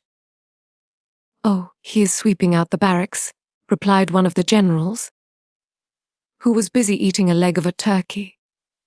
"But I have ordered him a dish of bread and molasses to eat when his work is done." "Let him be sent for," said the girl ruler. While they waited for this command to be obeyed, she inquired, "Have we any other privates in the armies?" "Oh, yes," replied the Tin Woodman. "I believe there are 3, altogether." The private now entered, saluting his officers and the royal Ozma very respectfully. "What is your name, my man?" asked the girl. "Ombi Ambi," answered the private. "Then, Ombi Ambi," said she, "I promote you to be Captain General of all the armies of my kingdom, and especially to be commander of my bodyguard at the royal palace." "It is very expensive to hold so many offices," said the private, hesitating.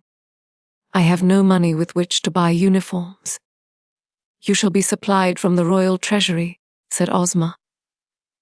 Then the private was given a seat at the table, where the other officers welcomed him cordially, and the feasting and merriment were resumed. Suddenly Jellia Jamb exclaimed, "There is nothing more to eat! The hungry tiger has consumed everything." "But that is not the worst of it," declared the tiger mournfully. "Somewhere or somehow, I've actually lost my appetite." Dorothy's magic belt. Dorothy passed several very happy weeks in the land of Oz as the guest of the royal Ozma, who delighted to please and interest the little Kansas girl. Many new acquaintances were formed and many old ones renewed, and wherever she went Dorothy found herself among friends. One day, however, as she sat in Ozma's private room, she noticed hanging upon the wall a picture which constantly changed in appearance, at one time showing a meadow, and at another time a forest, a lake, or a village. "How curious!" she exclaimed, after watching the shifting scenes for a few moments. "Yes," said Ozma, "that is really a wonderful invention in magic. If I wish to see any part of the world or any person living, I need only express the wish and it is shown in the picture." "May I use it?" asked Dorothy, eagerly. "Of course, my dear." "Then I'd like to see the old Kansas farm and Aunt Em," said the girl. Instantly the well-remembered farmhouse appeared in the picture, and Aunt Em could be seen quite plainly.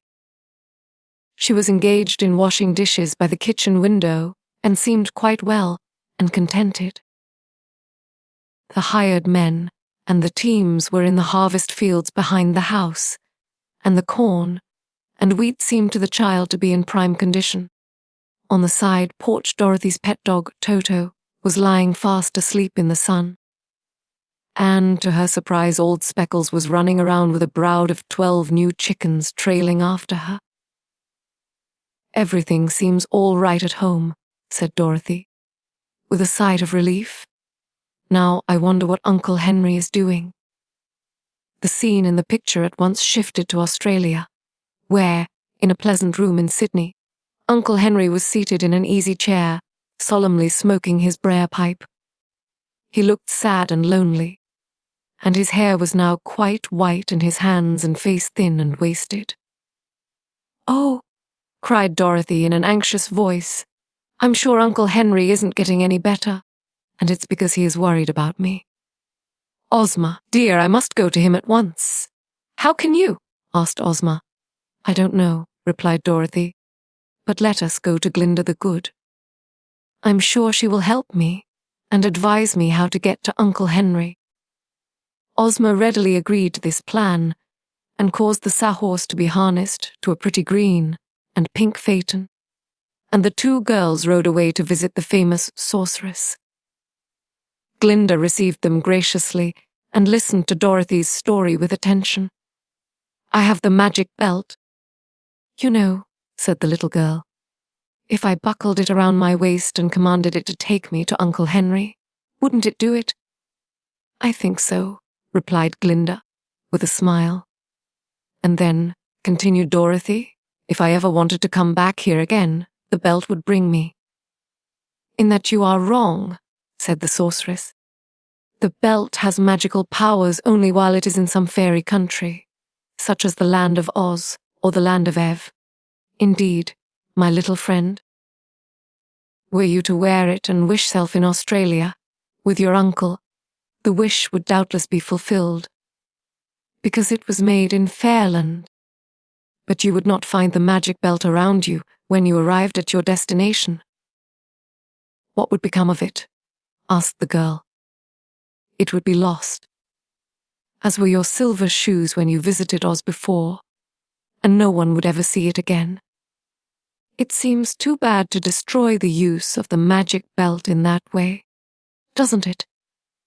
"Then," said Dorothy, after a moment's thought, "I will give the magic belt to Ozma, for she can use it in her own country. And she can wish me transported to Uncle Henry without losing the belt." "That is a wise plan," replied Glinda. So they rode back to the Emerald City, and on the way it was arranged that every Saturday morning Ozma would look at Dorothy in her magic picture, wherever the little girl might chance to be. And if she saw Dorothy make a certain signal, then Ozma would know that the little Kansas girl wanted to revisit the land of Oz, and by means of the Nome King's magic belt would wish that she might instantly return. This having been agreed upon, Dorothy bade goodbye to all her friends. Tik-Tok wanted to go to Australia too. But Dorothy knew that the machine man would never do for a servant in a civilized country, and the chances were that his machinery wouldn't work at all. So she left him in Ozma's care. Billina, on the contrary, preferred the land of Oz to any other country, and refused to accompany Dorothy. "The bugs and ants that I find here are the finest flavored in the world," declared the Yellow Hen, "and there are plenty of them. So here I shall end my days, and I must say, Dorothy, my dear, that you are very foolish to go back into that stupid, humdrum world again. Uncle Henry needs me," said Dorothy, simply, and everyone except Billina thought it was right that she should go. All Dorothy's friends of the land of Oz, both old and new, gathered in a group in front of the palace to bid her a sorrowful goodbye and to wish her long life and happiness. After much handshaking, Dorothy kissed Ozma once more and then handed her the Nome King's magic belt, saying, "Now, dear princess, when I wave my handkerchief, please wish me with Uncle Henry. I'm awfully sorry to leave you, and the Scarecrow, and the Tin Woodman, and the Cowardly Lion, and Tik-Tok, and everybody. But I do want my Uncle Henry. So goodbye, all of you." Then the little girl stood on one of the big emeralds which decorated the courtyard, and after looking once again at each of her friends, waved her handkerchief. "No," said Dorothy, "I wasn't drowned at all. And I've come to nurse you and take care of you, Uncle Henry. And you must promise to get well as soon as possible." Uncle Henry smiled and cuddled his little niece close in his lap. "I'm better already, my darling," said he. The end of this wonderful story. And so, our journey through this timeless fiction comes to an end. If you enjoyed this audiobook, please consider liking the video and subscribing to our channel. For more golden tales like this one, feel free to explore the playlists on our channel.